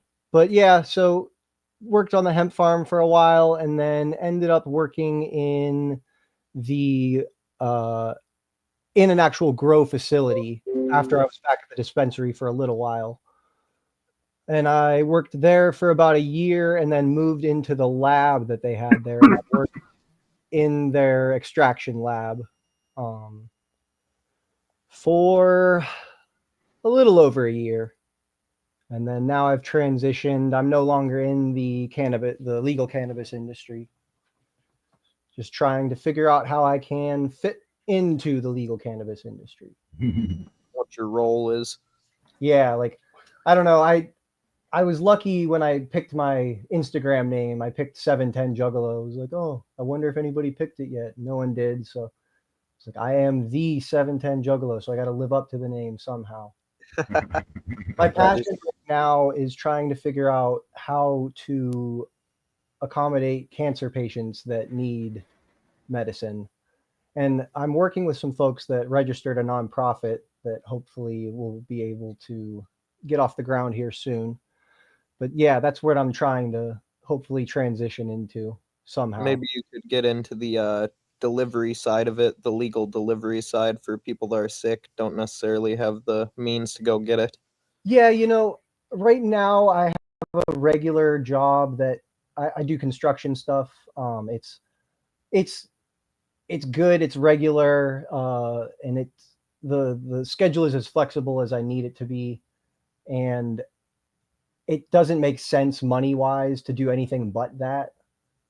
So that's where I'm kind of stuck at. Like I would love right now to just go and get a part-time job at a medical dispensary and start serving patients again, because that's where my real passion is with it. But as of right now, all I can do is try to help folks that are getting charged fucking $40 a gram or something, or $60 a gram for full extract cannabis oil, RSO or whatever, Phoenix tiers, whatever you want to call it. Fucking Yeah. Yeah, I agree. That's absolutely insane how they like to fuck some people. It's just the same as any medicine, though. Overprice it. Yeah, I mean, like, I don't know. I have a thyroid medication that I take that only costs like fucking $10 a month. Like, I don't know. Weed should be I understand that there's different degrees, but there should be affordable cannabis for everybody. And any state that has recreational, where any state that allows recreation or allows growing once recreational hits, as opposed to allowing growing when it's medical only, is just, it's insane to me. It doesn't make any sense. Like Ohio and Maryland were like that, where when it was just medical, there was no growing, but then once recreational hit, you're allowed to grow. Yeah, you would think they would have just gone the distance at first, but that's how they always like to play it. They like to have shit in place before they change the laws. Well, it doesn't make any sense, because if they had modeled it after the original states like Washington and California, then they would have done that. But they chose to make it so that nobody could grow their own and nobody could sell outside of the system. They wanted a very controlled system. And if you know anything about the not just the regular politics, but the cannabis politics in Maryland, it is all fucked up. I'm not as familiar with Maryland's, no. Yeah, it's a mess. And I'm sure they're not the only state where there's specific people whose interests are, they're trying to protect them and have a control on the entire Yeah, and cannabis market in that state. it's industrialized. Well, yeah, it's frustrating. Like, I worked for a multi-state company, so they're a big corporation as opposed to a mom and pop, like the dispensary that I was working for. And there's definitely a difference between the way that they're run. And I just wish that there was more affordable licenses for in my state, or in that state. I wish that there was more affordable licenses as far as getting into the industry, but there's not many states where that's an option. Yeah, that's understandable. Can't Yeah, just sorry. If I dive too far into the weed nerd stuff, sorry. That's what I'm used to doing with the other. Oh no, you're good. That could go on all night. Yeah. Part of our podcast too is the loud. And we're gonna be fitting to do some like weed episodes and shit, and with different people. So that's cool. Have you guys? So one of my challenges, or one of the challenges that I noticed some people faced when we were doing the podcast, was getting too stoned and not being able to work or not being able to function during the thing. Have you guys found like a balance for that at all, or have you found like you end up a little too stoned still? I never get too stoned. Never get too stoned. Yeah. I smoke the same like every day. Like every day, it's I don't know. It doesn't affect my day. Do you find that it at all hinders like conversation, like being able to come up with a question quickly or something like that? At times, yeah. It varies on whoever's on, like different people come like more. Sometimes it's easier to come up with a question. Shit, yeah. It's kind of a timing thing. Say I take a dab, there's going to be a good 5 to 10 minutes where I'm a little bit useless. I can't think of shit. Come on, you need to take smaller dabs then. Yeah, that was one thing that I was told back when I was working for Phone Homie. He was like, you're one of the only ones that can dab and work. It's like some folks, they're like, oh, I need to get my head right. And then they just sit their ass down on the couch. I'm not that bad, but I'll start stumbling over my sentences twice as bad as I already do.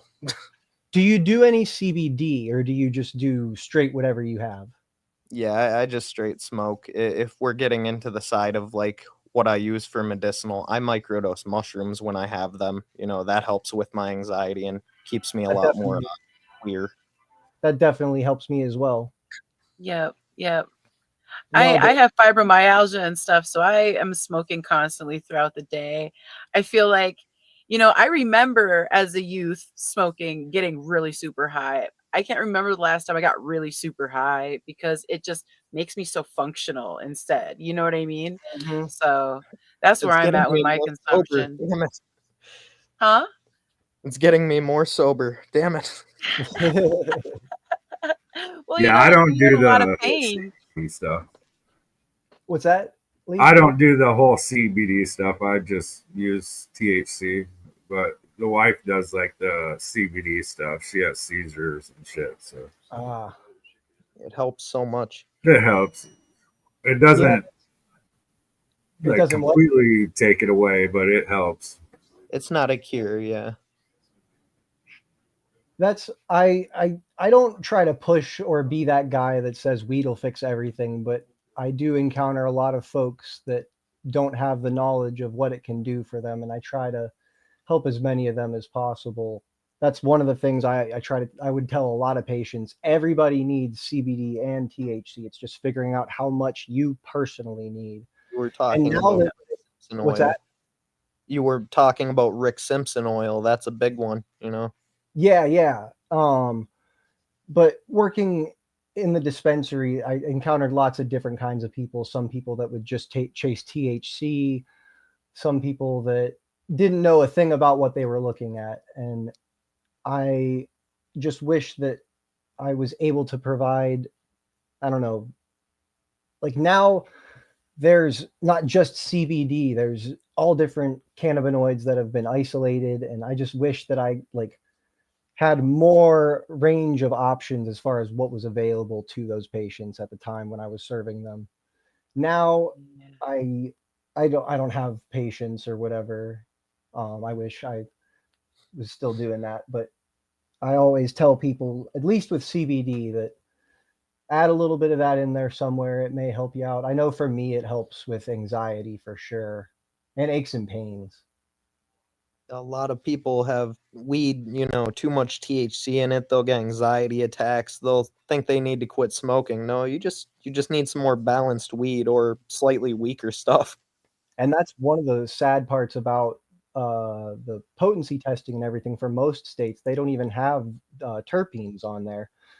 Like I was lucky enough when I was working in Maryland, I had that to go off. So having the knowledge of what those terpenes are supposed to do in combination would help me kind of guide the patient on their choices. Yeah. I've seen a lot of what you've dealt with just interacting with other people, you know, being around while other people were making cannabis sales, you know, and Mhm. old people will come in and it's completely new to them, you know, they've never tried it. They're only trying it because it's legal now, you know, or a friend recommended it. So they've got no knowledge whatsoever. Mhm. And yeah, with edibles, people have to be super careful. Like I always told patients, you start with like between 1 and 5 milligrams. Like you might not even need 1 milligram. And that's Yeah. just to start off with, I mean, that might not give them what they want, but it's better to start there than to take a 20 milligram or an unknown dose homemade edible and then have a bad time and never want to do it again. Yeah, jump into For 100 sure. milligrams and go comatose. Yeah. Yeah, no, I mean, I've my tolerance kind of fluctuates a little bit. I had the flu the last couple weeks or so, so my tolerance had been kind of down a little bit for the first time, and I don't even know how long. Whoop But whoop talk. it's it's crazy. Like at some points, taking 1,000 milligrams and pretty much feeling nothing, and then other times like being able to take 50 milligrams, and that seems like it's doing what I need it to right then. And maybe that's in combination with a dab or something, but. Yeah. Yeah. We have a It is. question for you in the chat. What's that? How Uh, closely would you say your beliefs align with those of the National Cannabis Party? Oh shit. It's been so long since I've kept up with things. I am not super familiar with them right now. So I would need to look them up real quick to give a good answer on that. If you on the comment want to give me just a couple bullet points, then I can maybe give you a better answer. But I don't remember them coming up any time a lot in DC.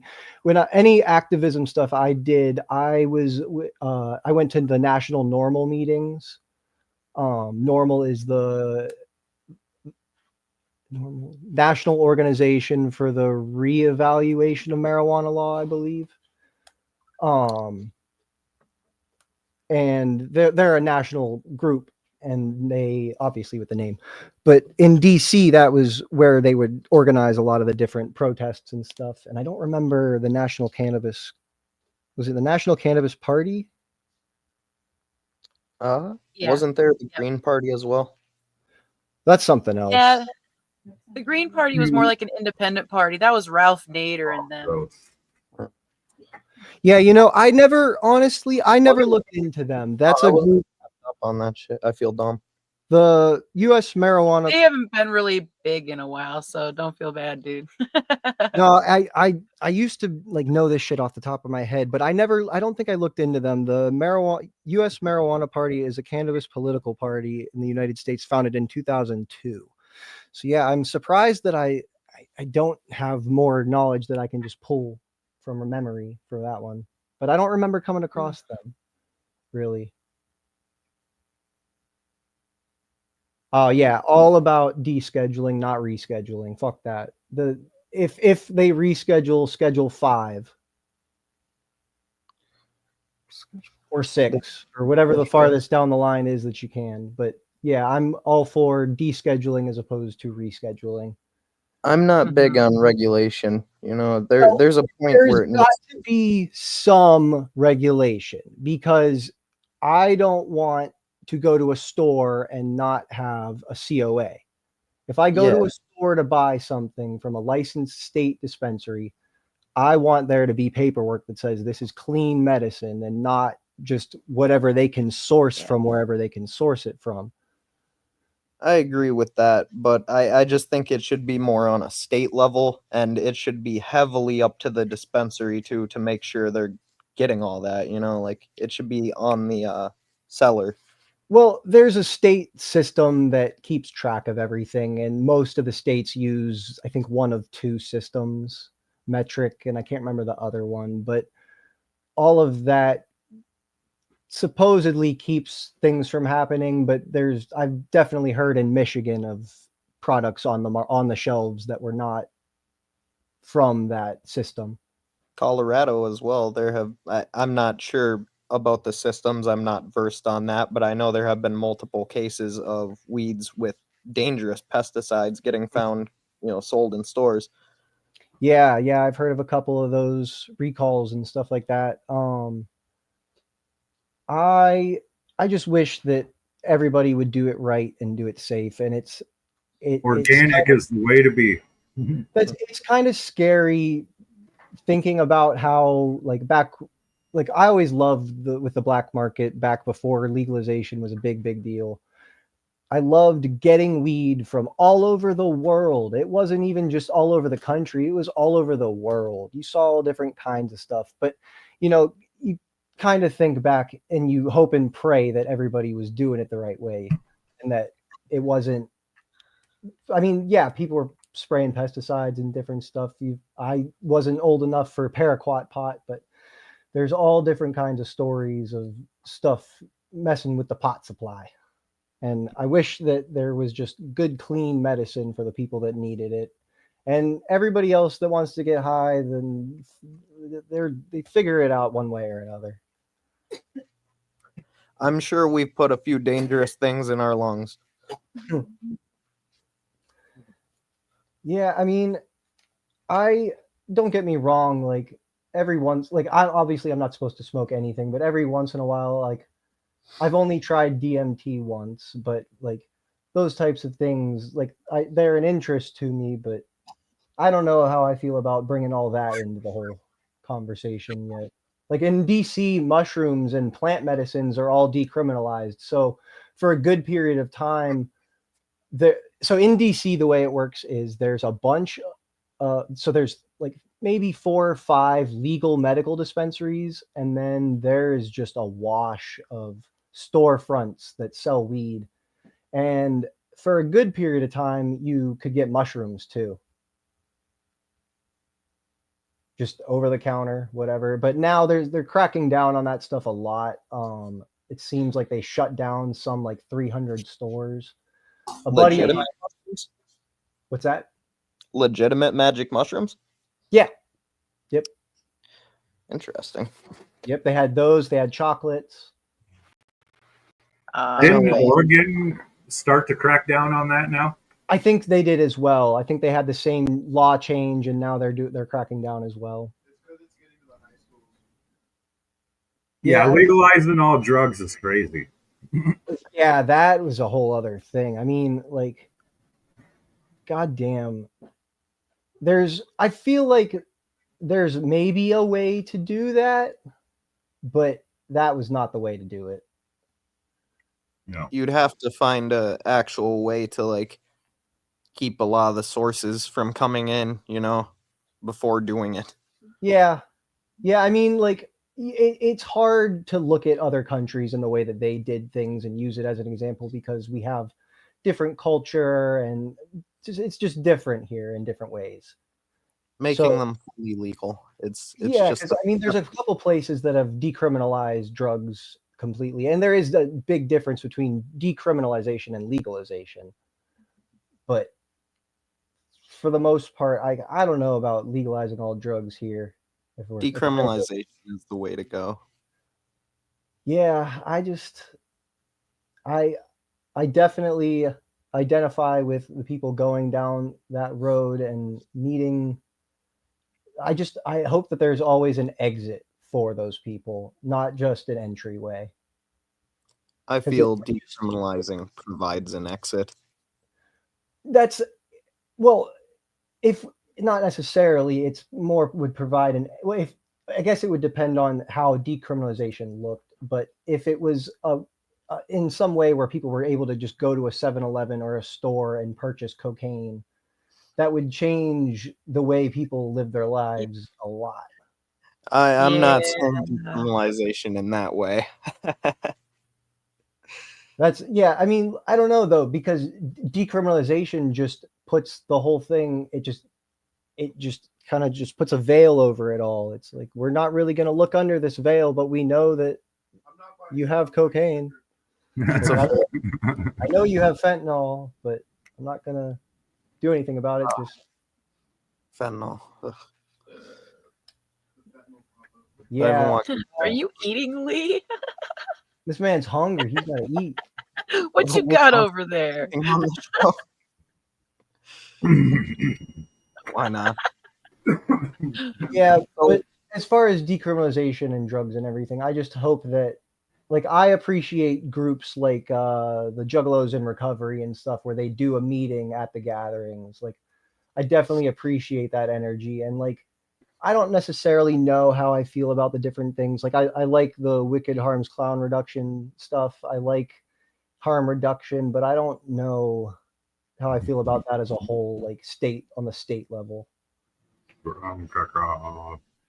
would you like to see from cannabis on a national level? Deschedule and have a good regulated market that people are forced to do things in a safe way that doesn't make it so that it costs an arm and a leg. See, that's where regulation gets me, is it tends to come with the financial side of things. So I agree with you there. There needs to be a lower barrier to entry. Like, that's in Maryland, and Maryland's my main experience with the legal side of things. But there's a select group of people that own the companies, and they're fighting very hard to make it more difficult to open up to other licenses so other people can get involved. They're trying to monopolize it. Fuck that. Exactly. Yeah, but it's a process, and hopefully they'll get it right, but who knows? It's difficult to escape these conversations living so close to DC. Yeah, if you like, we can transition onward. But yeah, Caveman, where'd you go? Oh, I was gonna. I'll be right back. I gotta take my dog out. Oh, snap. Can you put the gathering pictures up? So, Luke, you said you've been to 4 gatherings. Do you feel like 3 gatherings? Do you feel like after hold on, go back to that other one real quick. Do you feel like they kind of blend together after a certain point? They blended together after 2 of them. Oh yeah. Yeah. That's my buddy. He'll be telling stories, and he's like, "Was that in 2015?" It's like they all just blend together, and I noticed I that. couldn't even. My bad. I'm notorious for cutting people off. I'm an asshole. But No, you're good. That's how this video thing works. You know. that It's much KMK different. show, I didn't know if that was this year or the last year. No, the KMK which KMK show? The one that you walked past. Oh yeah, that was probably last year. That was I don't even know if 2019. I walked past it last year. Probably 2023, probably the year before. I was just so disappointed about not having the DJ and a drummer anymore. So, how do you like to gather, buddy? What's your general like? Oh shit, I'm kind of forgetting the word, but your checklist. Well, so first of all, I love to gather. The Gathering is a magical fucking place. It's different. Yes, sir. It's and you're like I said earlier, your first year really is the best. And I got lucky that mine happened to be like the first of the last good years, but I just enjoy spending as much time with my friends as possible. I end up running all over the fucking place, all and doing all kinds of errands and journeys and missions. But Here. I honestly love just standing there with my megaphone and trying to get people to come over and take dabs. It's like I'm giving free dabs if you just follow me on Instagram. Like, I need to go so bad. I started listening to ICP back in like 97 when I was 11. Like, I need to go so bad. Did someone introduce you? Huh? Did someone introduce you to the music? So there was this guy in my class, and he had a CD that I asked him to burn onto a tape, but it only filled up so much of the tape. And so he just grabbed his brother's ICP CD. And so that's how I was introduced to Redneck Ho and all that shit. And what 11-year-old isn't going to find that the funniest thing they've ever heard, right? So I was hooked from jump. Like, it's kind of funny. It went really downhill really quick. Huh?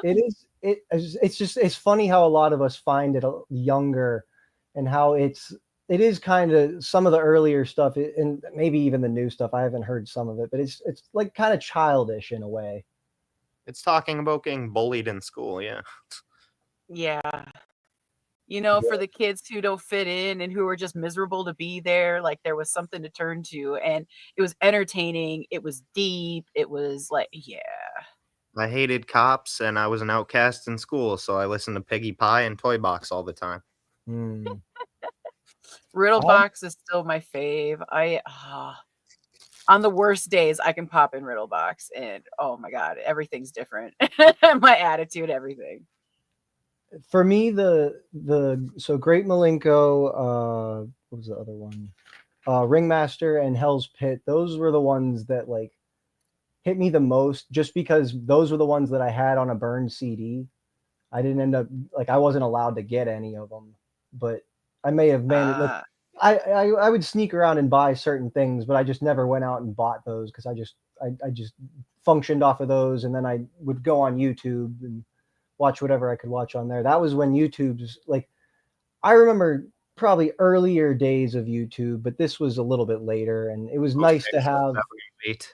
What's that? 06, 07, 08, when YouTube was first popping up. Yeah, it was nice to be able to that, and when Pandora was first a thing, it was cool to be able to have access to just all of that music for free. Yeah. And it's No, crazy. ICP is also how I got Cottonmouth Kings in my life. Like it's a Same. whole I mean, thing. Like, I you think know. that's a lot of juggalos. That's exactly how it happened for them. And I would hope Yep. all of those artists are always appreciative that and know where they came from. Like Tech Nine always shows love. Like they were talking, Yep. like the Violent J was talking about the beef thing that was gonna happen, and Tech Nine was the one that was like, "Listen, people are gonna die if you keep pushing this. Like, so what? I didn't come to the march. Deal with it." Yeah, I mean, it was a whole lot of bullshit for a minute. Well, that's the thing. Like we were saying, they played some interesting cards, trying to be like, "And if you don't come, then you don't support us." Like trying to strong arm them in a way. Yeah, you can't force people though. Well, I mean, you can sometimes. That's how I ended up getting my Make a Wish thing to happen. What you're marching for? Yeah, I mean, sometimes you got to do what you got to do, but you got to know which buttons to push so you don't fuck the whole thing up. Like now, looking back on it, like I said, I'm not 100% sure if that whole thing like upset them, the Cottonmouth Kings, or at least just Daddy X or whatever. Knowing more, would you have gone about it a different way? Knowing more, I would have probably picked a different. No offense to them or anything, but I probably would have picked a different thing. Like, at least, like, the big catch for it is that my family was involved. So it would have had to been something that I could have brought them along to, and like, I wasn't even thinking about the gathering back then, so that wouldn't have been a thing. But I don't know. I might have picked something else. That's fair enough. It seems your experience was not bad, but not what you hoped. Yeah, but I mean, it was still cool and everything. I still had a good time and enjoyed the time with my family. And I went to this head shop called the Blackout there, which was like it's been around for a long time. And I bought a bunch of patches for my jacket, so That's I pretty was tight. happy with that. I was happy with the experience and everything. Just a little disappointed, but that is life, I suppose. So I gotta So, ask, what are you wearing in this picture we're looking at? Oh, okay. So yeah, I need to get Caveman back down here. I don't know if he went to take a piss or something. Oh, you're over there. I just need you to cycle through the pictures in a bit. Not yet.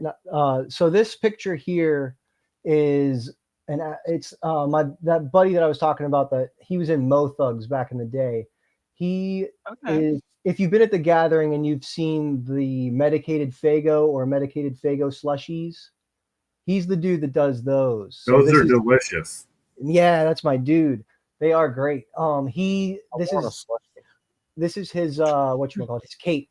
I was visiting them in the head shop that they partly own or work at or whatever, and yeah, I was just kind of hanging out with them the one day, and I was like, "Yo, can I please throw that on?" There's actually, That's what's up. there's What does actually it say? I can't read it because it's backwards. it says "Get blitzed." Ah.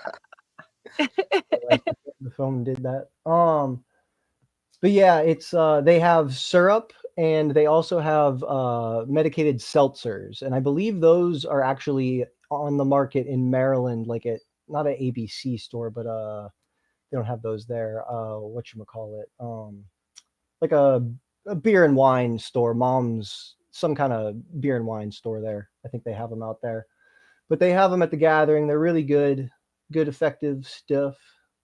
And they actually at their shops they can sell the syrup because it's legal with the weights and the laws and everything. But it's still all Delta 9, good stuff, gets you nice and feeling right. Cools That's you what's down up. on a hot day. Yeah, especially on a hot day. There was a couple folks that were trying to say, "Oh, it's Delta 8 or some shit like that," but no, if you just give them a try, they're the real thing. So now that Lee's back, I'm sure he'd like to ask you a bit more about your gathering experiences as well. Oh yeah. What do you guys as Did far as you sleep with your shoes on or off? Oh, bro, I got to take the shoes off when I'm going in the tent. What are you talking about? The tent is my home for the week. That's got to be like not pristine, but I got to keep that shit clean. Do you ever pass out from being fucked up outside your tent with your shoes on? Man, so first year, I passed out in the middle of the living room. Like, so this was like friends of friends, like not people that I'm super close with now or anything. Can you go to the next picture? They had set up a nice living room space, and the night before, I'll be careful. This was my first year, so I was experimenting a bit. And I did a little bit too much the one night, and the next day I was just like drained, and I ended up just passing out in like the middle of the day on the carpet, like just on the rug. Luckily had my shoes on. Can you go to the next picture? And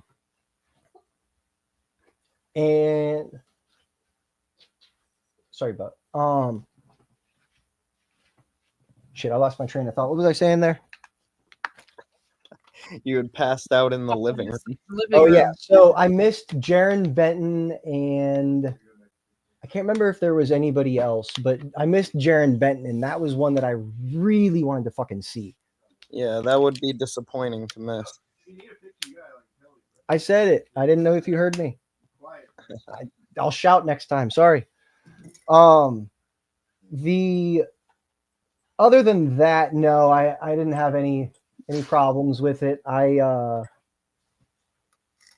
managed to keep my shoes on when necessary, and only fell asleep in the tent when I wanted to sleep in the tent, which I definitely don't get nearly enough sleep with the gathering. And I find the last night I have this like severe, most nights, but the last night I have severe FOMO where I don't want to go to sleep. So I just stay up the whole night. And there's a picture of the one dude, Stickman, that I was chatting with one of the last few years, made friends with him.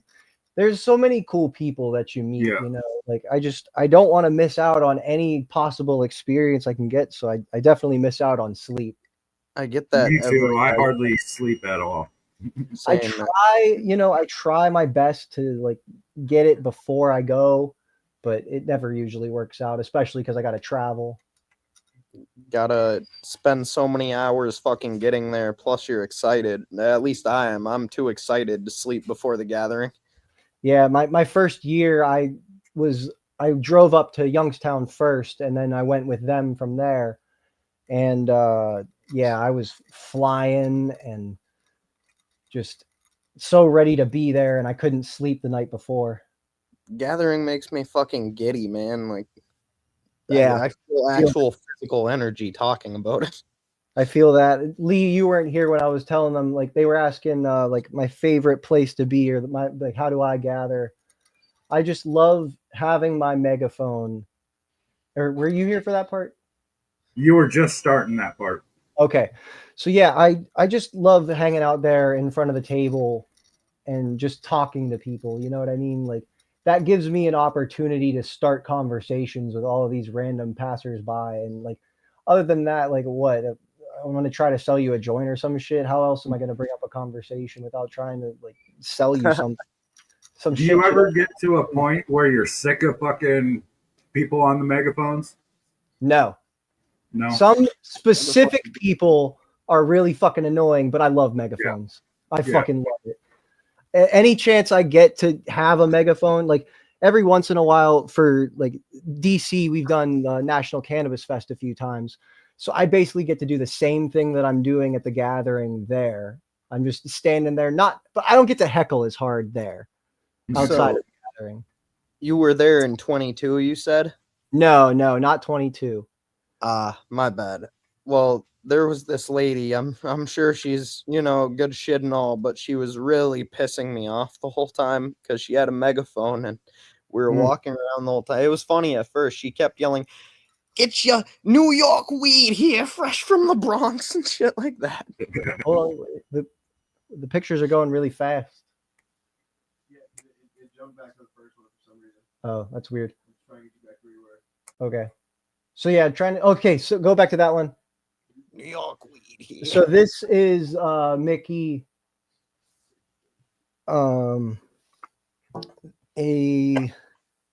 That's the guy that I was telling you guys about that does the Mo Thugs. Okay. Or did Mo Thugs Okay. back in the day. And that's Courtney with him. They're good folks. I love them.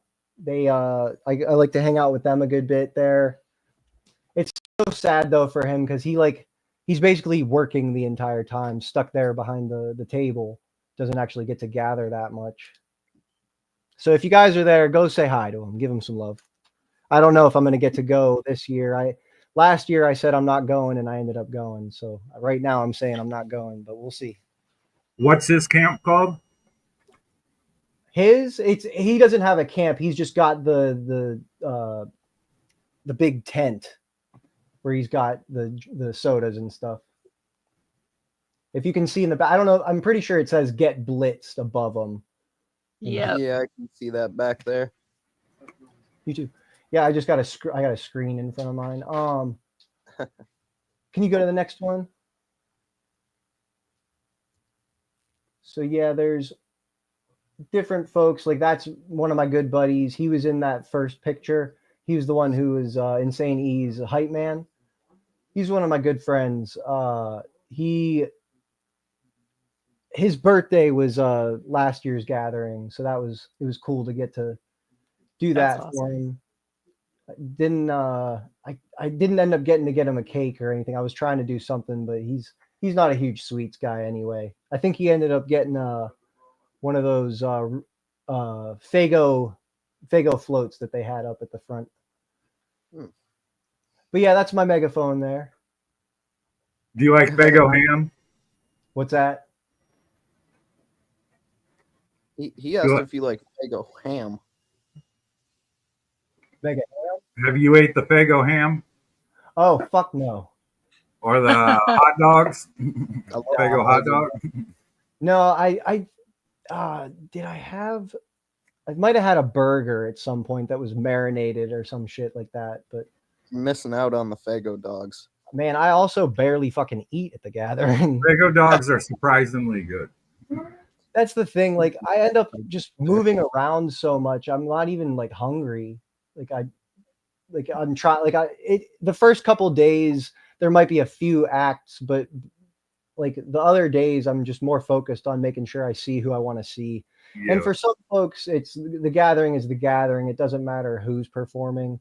And for me, that is how it is to an extent. Like last year was kind of stale as far as the lineup, but I still enjoyed myself and everything. But it definitely means more when there's good artists that you want to see and you feel like you're getting your money out of it as opposed to Yeah, I'm gathering to gather, but the lineup matters. Yeah. It's so interesting the different kinds of people that you encounter. Like we had this one dude come to our camp with like puppies that I don't know if they just found on their way to the gathering or what, but like this man's feet were coming out of his shoes. He couldn't take care of himself, let alone these puppies. And that got my girlfriend in a big old hissy fit. And it's just there's all different kinds of people. They're good and bad. And I don't know. The last 2 years, and maybe even my second year, I felt it. It felt a little darker.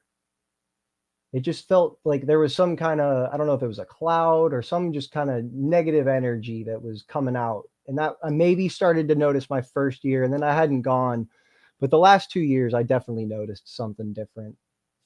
Each year it feels a little less familial, but I feel like a huge part of that is that each year people are, a little more like negative about it too, and when the whole fucking group is negative. Yeah. And it sucks when the whole, like half of the original draw is no longer part of the whole deal. But for me, it becomes more familial every year because I end up running into people that I ran into before, and I end up seeing friends of friends that it's like, oh, I've known this cat for years, and I just haven't. The atmosphere. Oh yeah. Well, it's never been a fucking family place. Anybody that takes their kids there, good God, Fucking idiots. leave your Yeah. kids at home. I don't think so. Together. Like even 13, like teenagers make me fucking nervous having them there. Like there's lots Yeah, of shit that's they better shouldn't- than a baby, though. Yeah. I mean, at least they can defend themselves. But there's just no place for children with some of the activities, and there's nothing wrong with those activities. Like the whole point of the event is to let your freak flag fly, like have fun and do your thing and be yourself. But like, I don't know, Juggalo justice definitely needs to get served a little bit more often here and there.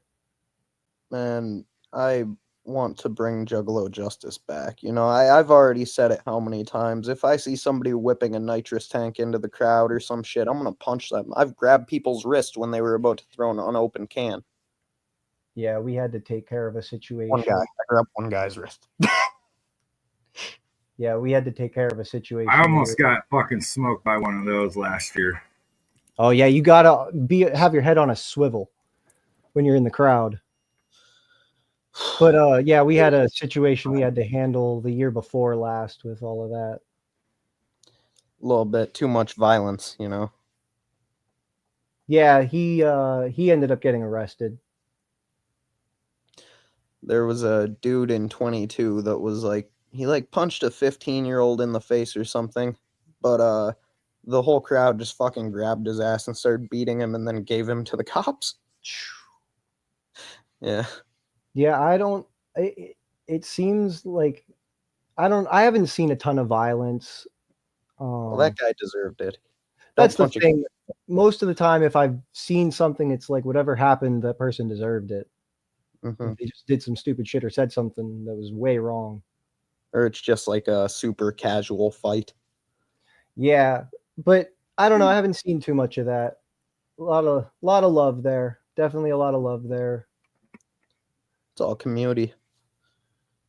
Grant, are you there? Can you go to the next one? So yeah, we'll go through a couple more of these, I guess. Can you move the window? It's in front of the pictures. I can't see them. Oh, okay. So yeah, that's a group of friends and stuff. Good people. Go to the next one. That's me and my girl there. That was us last year. That was her first year. That's me and Stickman. Stayed up with him the one night. I remember seeing that guy. Yeah, he was cool. He's a real cool dude. This was our group from the year before last. 23. Yeah, that was a good time. That's the one girl, Sable. She got her butt signed by Ouija. I was like, Oh, hey. I've met her. Yeah, she's really cool. She's really nice. Good people. Some more of the homies. All the homies. Do you guys know Dave Poncho? In passing. Yeah, Poncho's cool. I don't think he was at the march. I wanted to say he was for some reason, but no, I don't think he was. Keep on going. Oh, that's the Juggalo. You got to I get your swear to God, that's Zach Pacillo. bro. You have to get your shrugs in at the gathering. Free Keep going. shrugs. They're free. How can you not get some? They're premium uncut shrugs. I'm pretty sure I took one. There you go. Yeah, keep going. I got a couple with him. I like that dude. He's good people. And there's a couple folks that I've met are kind of know online a little bit. A lot of people I just followed everybody that was Juggalo related or Juggalette related back when I was doing the podcast. Keep going through those a little bit. Not this guy. He was just a random dude I just kept seeing. But some of these folks I met online or see in passing online, and I'd go up to them and be like, "Hey, I know it's cool to see you in person and stuff. Hope you're doing well or whatever." Get a picture with them. Those guys, that was Camp Daisy. They were just cool people that I met. That dude, I think, is a rapper, aspiring. He's gonna be somebody. Oh, there we go. That's one of the homies as well that I met that day and just kept in touch with since. It's like free dab for a follow. Why not? And I just had to get a picture of this one. The Go to the great next photo. Oh, wait till you see the front. Hold on. There you go. Great butt, Malenko. I love all the different art that just comes out of Yeah. the show. And I love all the different like clashes of different kinds of art, like mixing different genres or whatever. Keep going through them. I think I got a few more of the gathering. Oh, that was the only Hazen picture that I've got in the wild so far. That was that dude. Actually, it's funny. I ran into that guy at a I think the Suicide Boy show in DC, but I stayed up like real late with him and some other folks at one point. Keep going. Oh, so Brandon Buckingham was at the gathering the year before last, 23, and he's got a couple of those podcasts where he like walks through the gathering and stuff. And The last 4 years, yeah. I got to meet him, and go to the next one. This was the year he brought Donnie. Mm. So this dude here was really fucking funny, but this was his first year, and like he was new to everything, and he had his girl with him, and like after the gathering and everything, he sent me a message and was just talking about how like he really appreciated our camp and how much of a good time he had with us and just how appreciative he was and everything. And I tried to keep in touch with him and everything, but he ended up passing away. He was actually kind of not super well known, but if you Google him or whatever, like a bunch of videos will come up and people talking about him and stuff. But he was a comedian, and the way he passed was kind of comedic. He was, I believe he was drunk and eating pizza, and he started to choke on the pizza and had a seizure and passed away.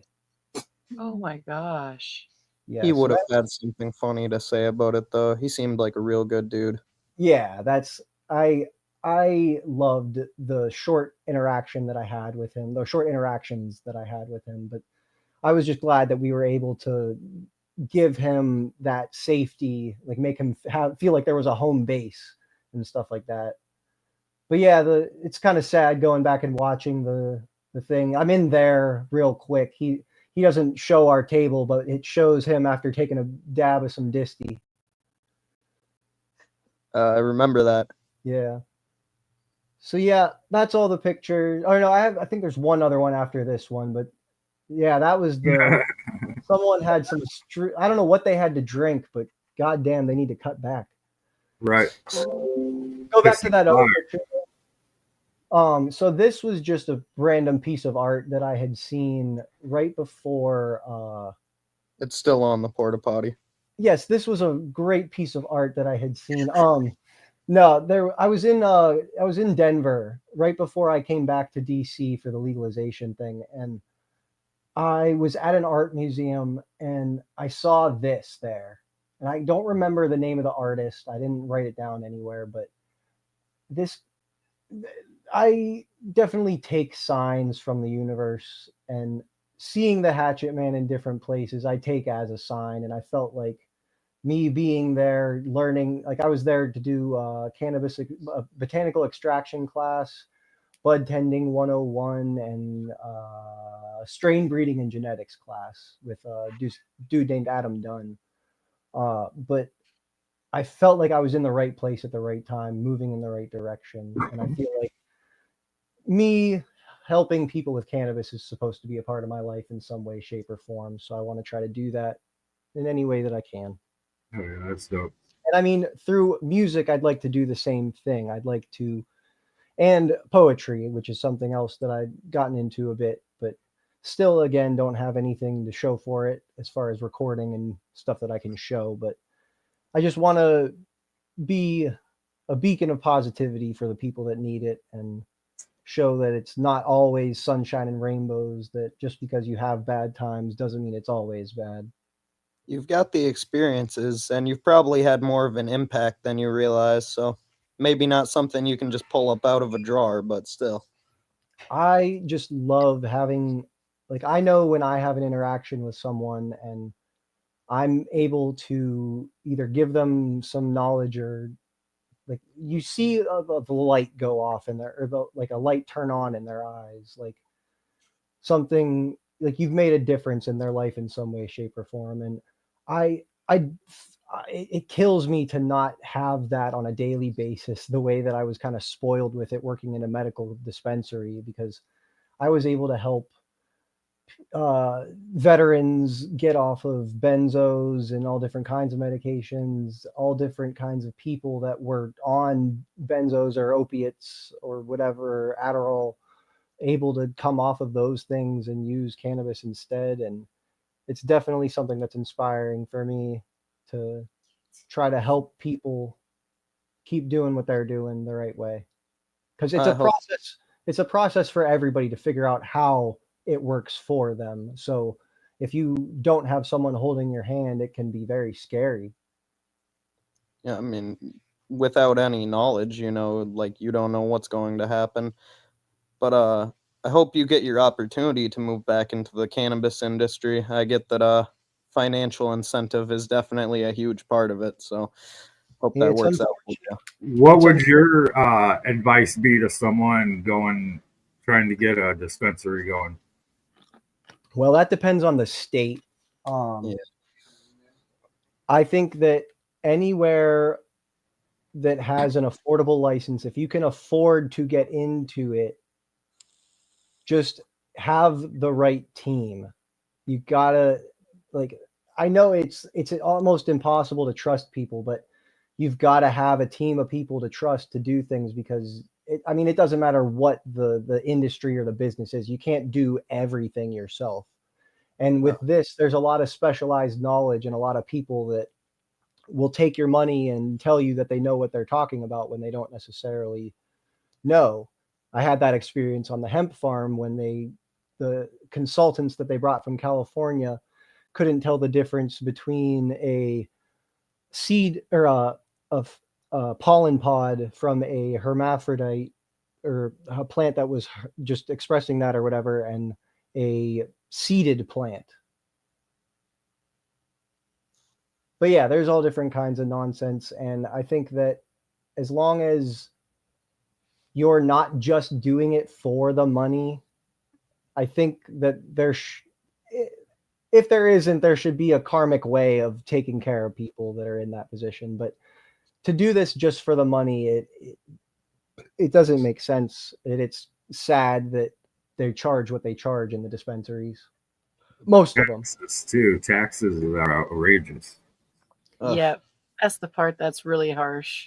Well, usually there's like that initial period where the tax is real high, and then after that it should go down. Like after they make fucking however many million in their first year, turn down the faucet just a little bit.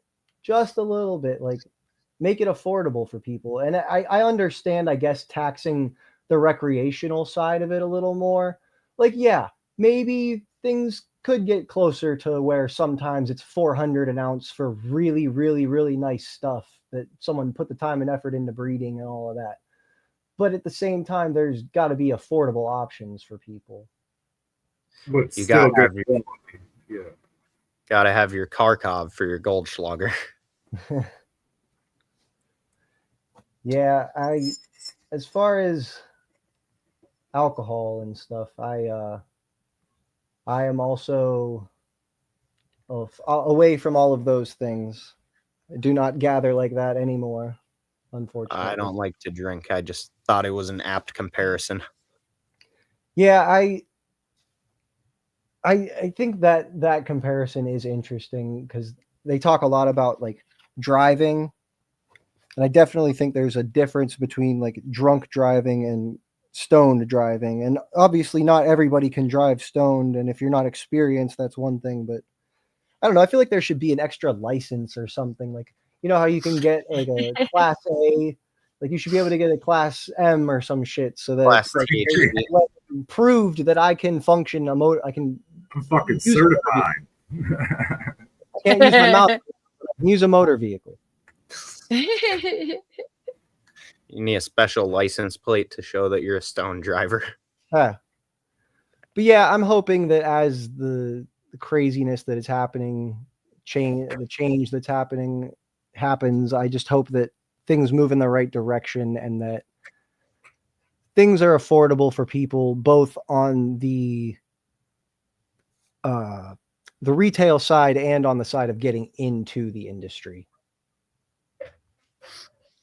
Because that's the only way that just your average Joe is going to be able to even think about getting in there is if they have like $50 million, depending on the state, or if they maybe have 10,000, depending on which state. Because I think like Oregon may be one of the only ones that has that lower barrier to entry. But there's still a lot of red tape, and you have to have a facility, and unfortunately, you can't just grow in your basement and sell in your living room. I feel like there should be a way to do that, but I'm not sure if it exists yet. Maybe in California, but I haven't seen it in Maryland. Virginia's still no legal sales, but it's legal to have and use and everything. So we'll see You what can happens. probably grow hydroponics in your basement. I mean, you could do whatever you want in your basement. You can do a lot of things in your basement, Lee. Yeah, depending on the basement, though. What's the lotion on the skin? Lotion on the skin. Put the fucking lotion in the basket. Well, yeah, I mean, as for right now, that's pretty much all I've got for you guys. I wish that I had some songs or some poetry to put up there. I will try to get that to you guys, and maybe in the future we can talk some more, and I'll have some more material for you. Yeah, I have more knowledge of your stuff now too. So yeah, if you guys have any questions or anything, I was just gonna pop in. If you'd like to join us for one of our marijuana streams at some point, you could definitely feel free. Probably drop some knowledge on people.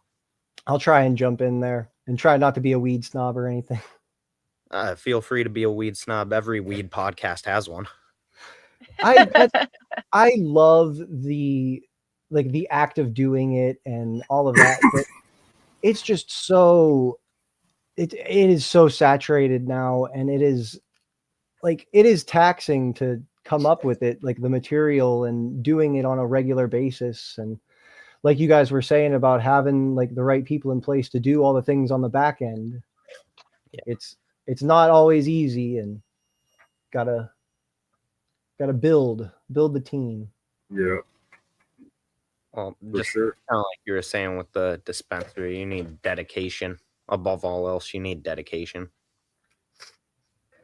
Yeah, sorry, I mentioned this to you guys before the thing, but I keep looking over here because I got them on a screen over here, so I feel like I was talking to them. So sorry for the few people that'll watch this. hopefully eventually there will be a lot, but I got to do some advertising first. The 7 people that will watch for now. We got 7? Nice. 7's a solid number. I bet if we checked, it's probably around like 50 total separate viewers. Yeah, I mean, I know how it goes, like jumping in and out. There's plenty of things where I'm like, oh, I'll catch that later. But, there's so much of it I just never get around to. Yeah, that's how people treat us. They'll watch us later. Well, that's what we were talking about with those clips thing, though. If you get somebody chopping clips up for you, you might find a wider market, perhaps. Yeah, easier to advertise as well if you've got the clips. We've been thinking of slightly restructuring interviews, like depending on the person, maybe to make it a bit easier to edit later on.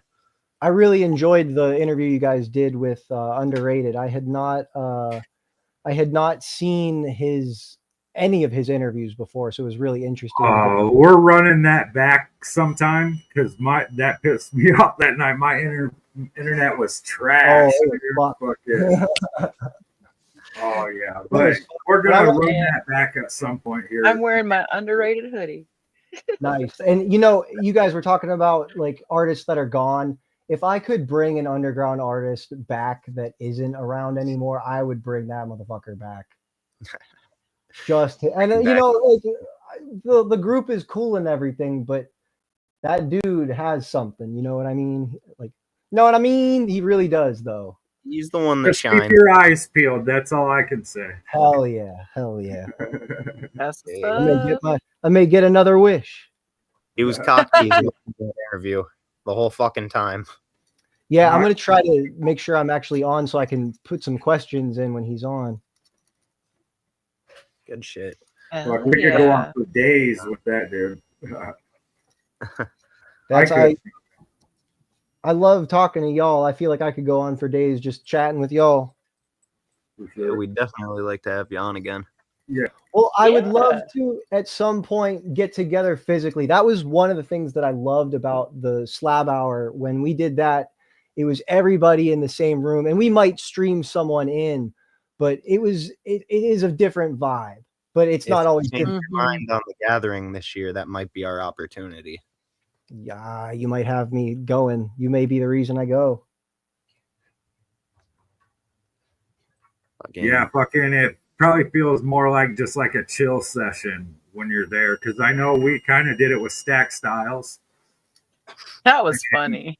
And it was just like just sitting there talking normal, you know. It didn't feel like there was no staring at each other on screen and shit. Like it was more personal. Like I fucking love those conversations though. Just the campsite, just sitting around the middle of the day or whatever it is when there's no shows going on, just all the funny nonsense that's happening. The end of the night. That's where you recap on everything and you're like, holy fuck, we actually saw that. Oh, and we finally found Hippie. Is there anybody you want to shout out or businesses or anything like that? You know, I did have a couple. That Mickey I mentioned earlier, just the Get Blitzed syrup, and they also have the carbonated drinks. I'm not sure if you can order those. I think you might be able to get them shipped. They're legal because of the laws and everything, but it's still Delta 9. It'll still get you stoned. Because the law. Because the law. Breaking the law. Breaking the law. No, not breaking. No breaking. No breaking. And then my buddy, what's that? Just being stupid. Other than that, my buddy has a tattoo shop up in Girard, Ohio. It's Cult Tattoo. He is the one dude, the bearded gentleman you saw in several pictures. He's one of the homies that goes back a ways, and he's real good people, and he does great work, and he's got some other great artists in there. So if you need anything done, check them out. I'll eventually have stuff coming out on it'll be on I'm going to try to do like the spoken word poetry with like some music in the background and stuff. So that'll be Seymour. I think Seymour Poetry. Do you have the logo for that? Oh, Caveman's asleep right now. I can hear him with the Seymour, right? I was gonna say I feel like a dick because we didn't properly introduce to that guy next to you. You talking shit over there, bro? I'm not asleep. I hear you snoring. Bro, He's just been sitting there and hasn't said a word the whole time. He's just doing that, wide awake. I'm not talking shit. Calm down. I'm All not. right. So yeah, if you guys saw that logo in the beginning, then yeah, that's it. Seymour. And then if you're ever in DC, need some things, check out Bakanagar. There's a couple other delivery services. Southeast Ratchet Cakes. Check them out. Yeah, lots of good stuff in the city if you need it. The picture's back. But if you're ever in, what's that? We got your symbol up, but it's back. Oh, there we go. Cool. Yeah, Caveman woke up. He put it up there.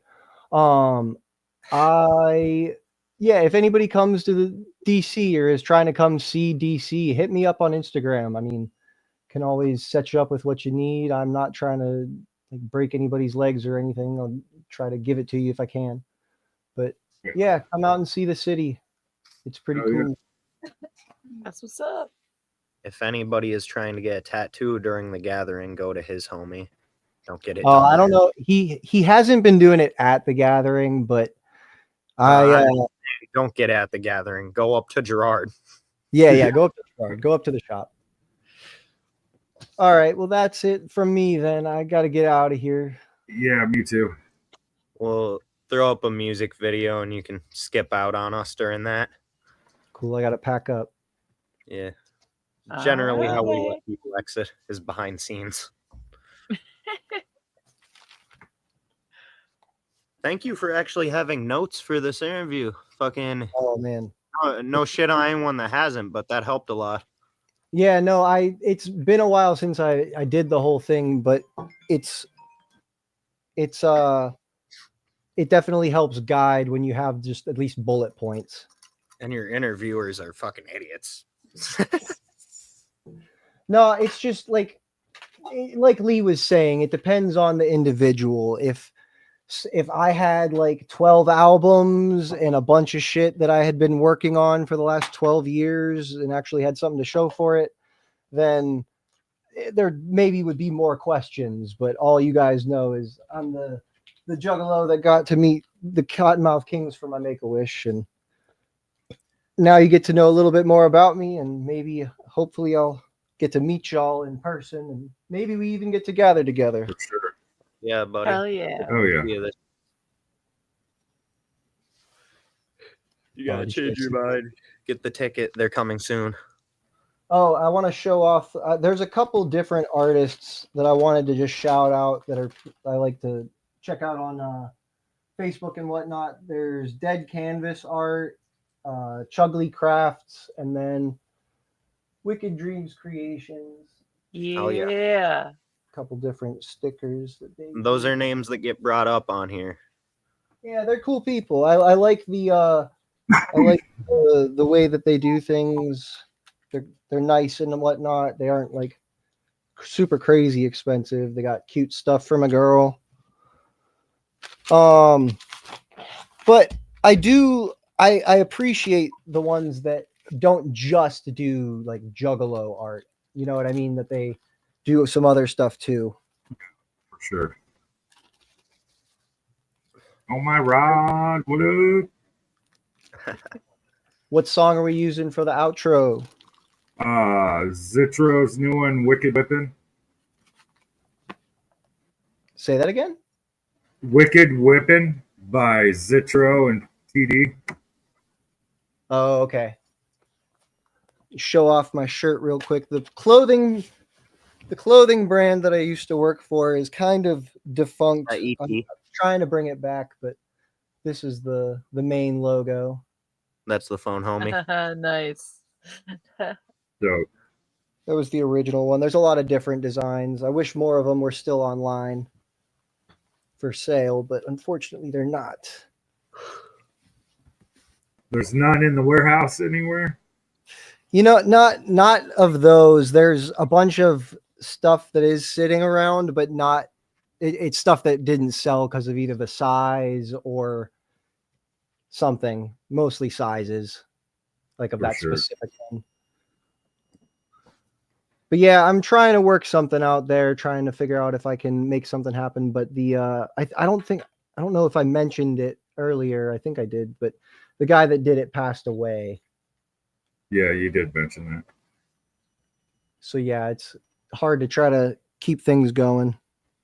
Right. Yeah. It was pretty much his personality that was the whole brand and everything. So don't want to ride any coattails or whatever, make anybody mad about things, but Trying to keep it the same, but also be respectful. Yeah.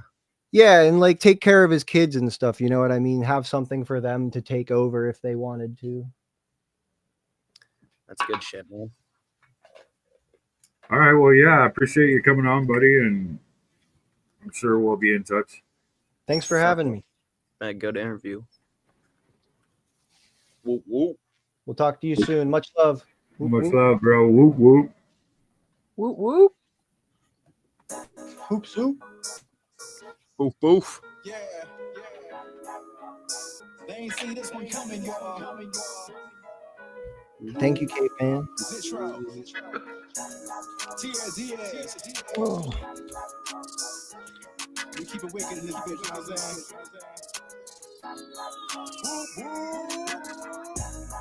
When we ride, yeah, we wicked.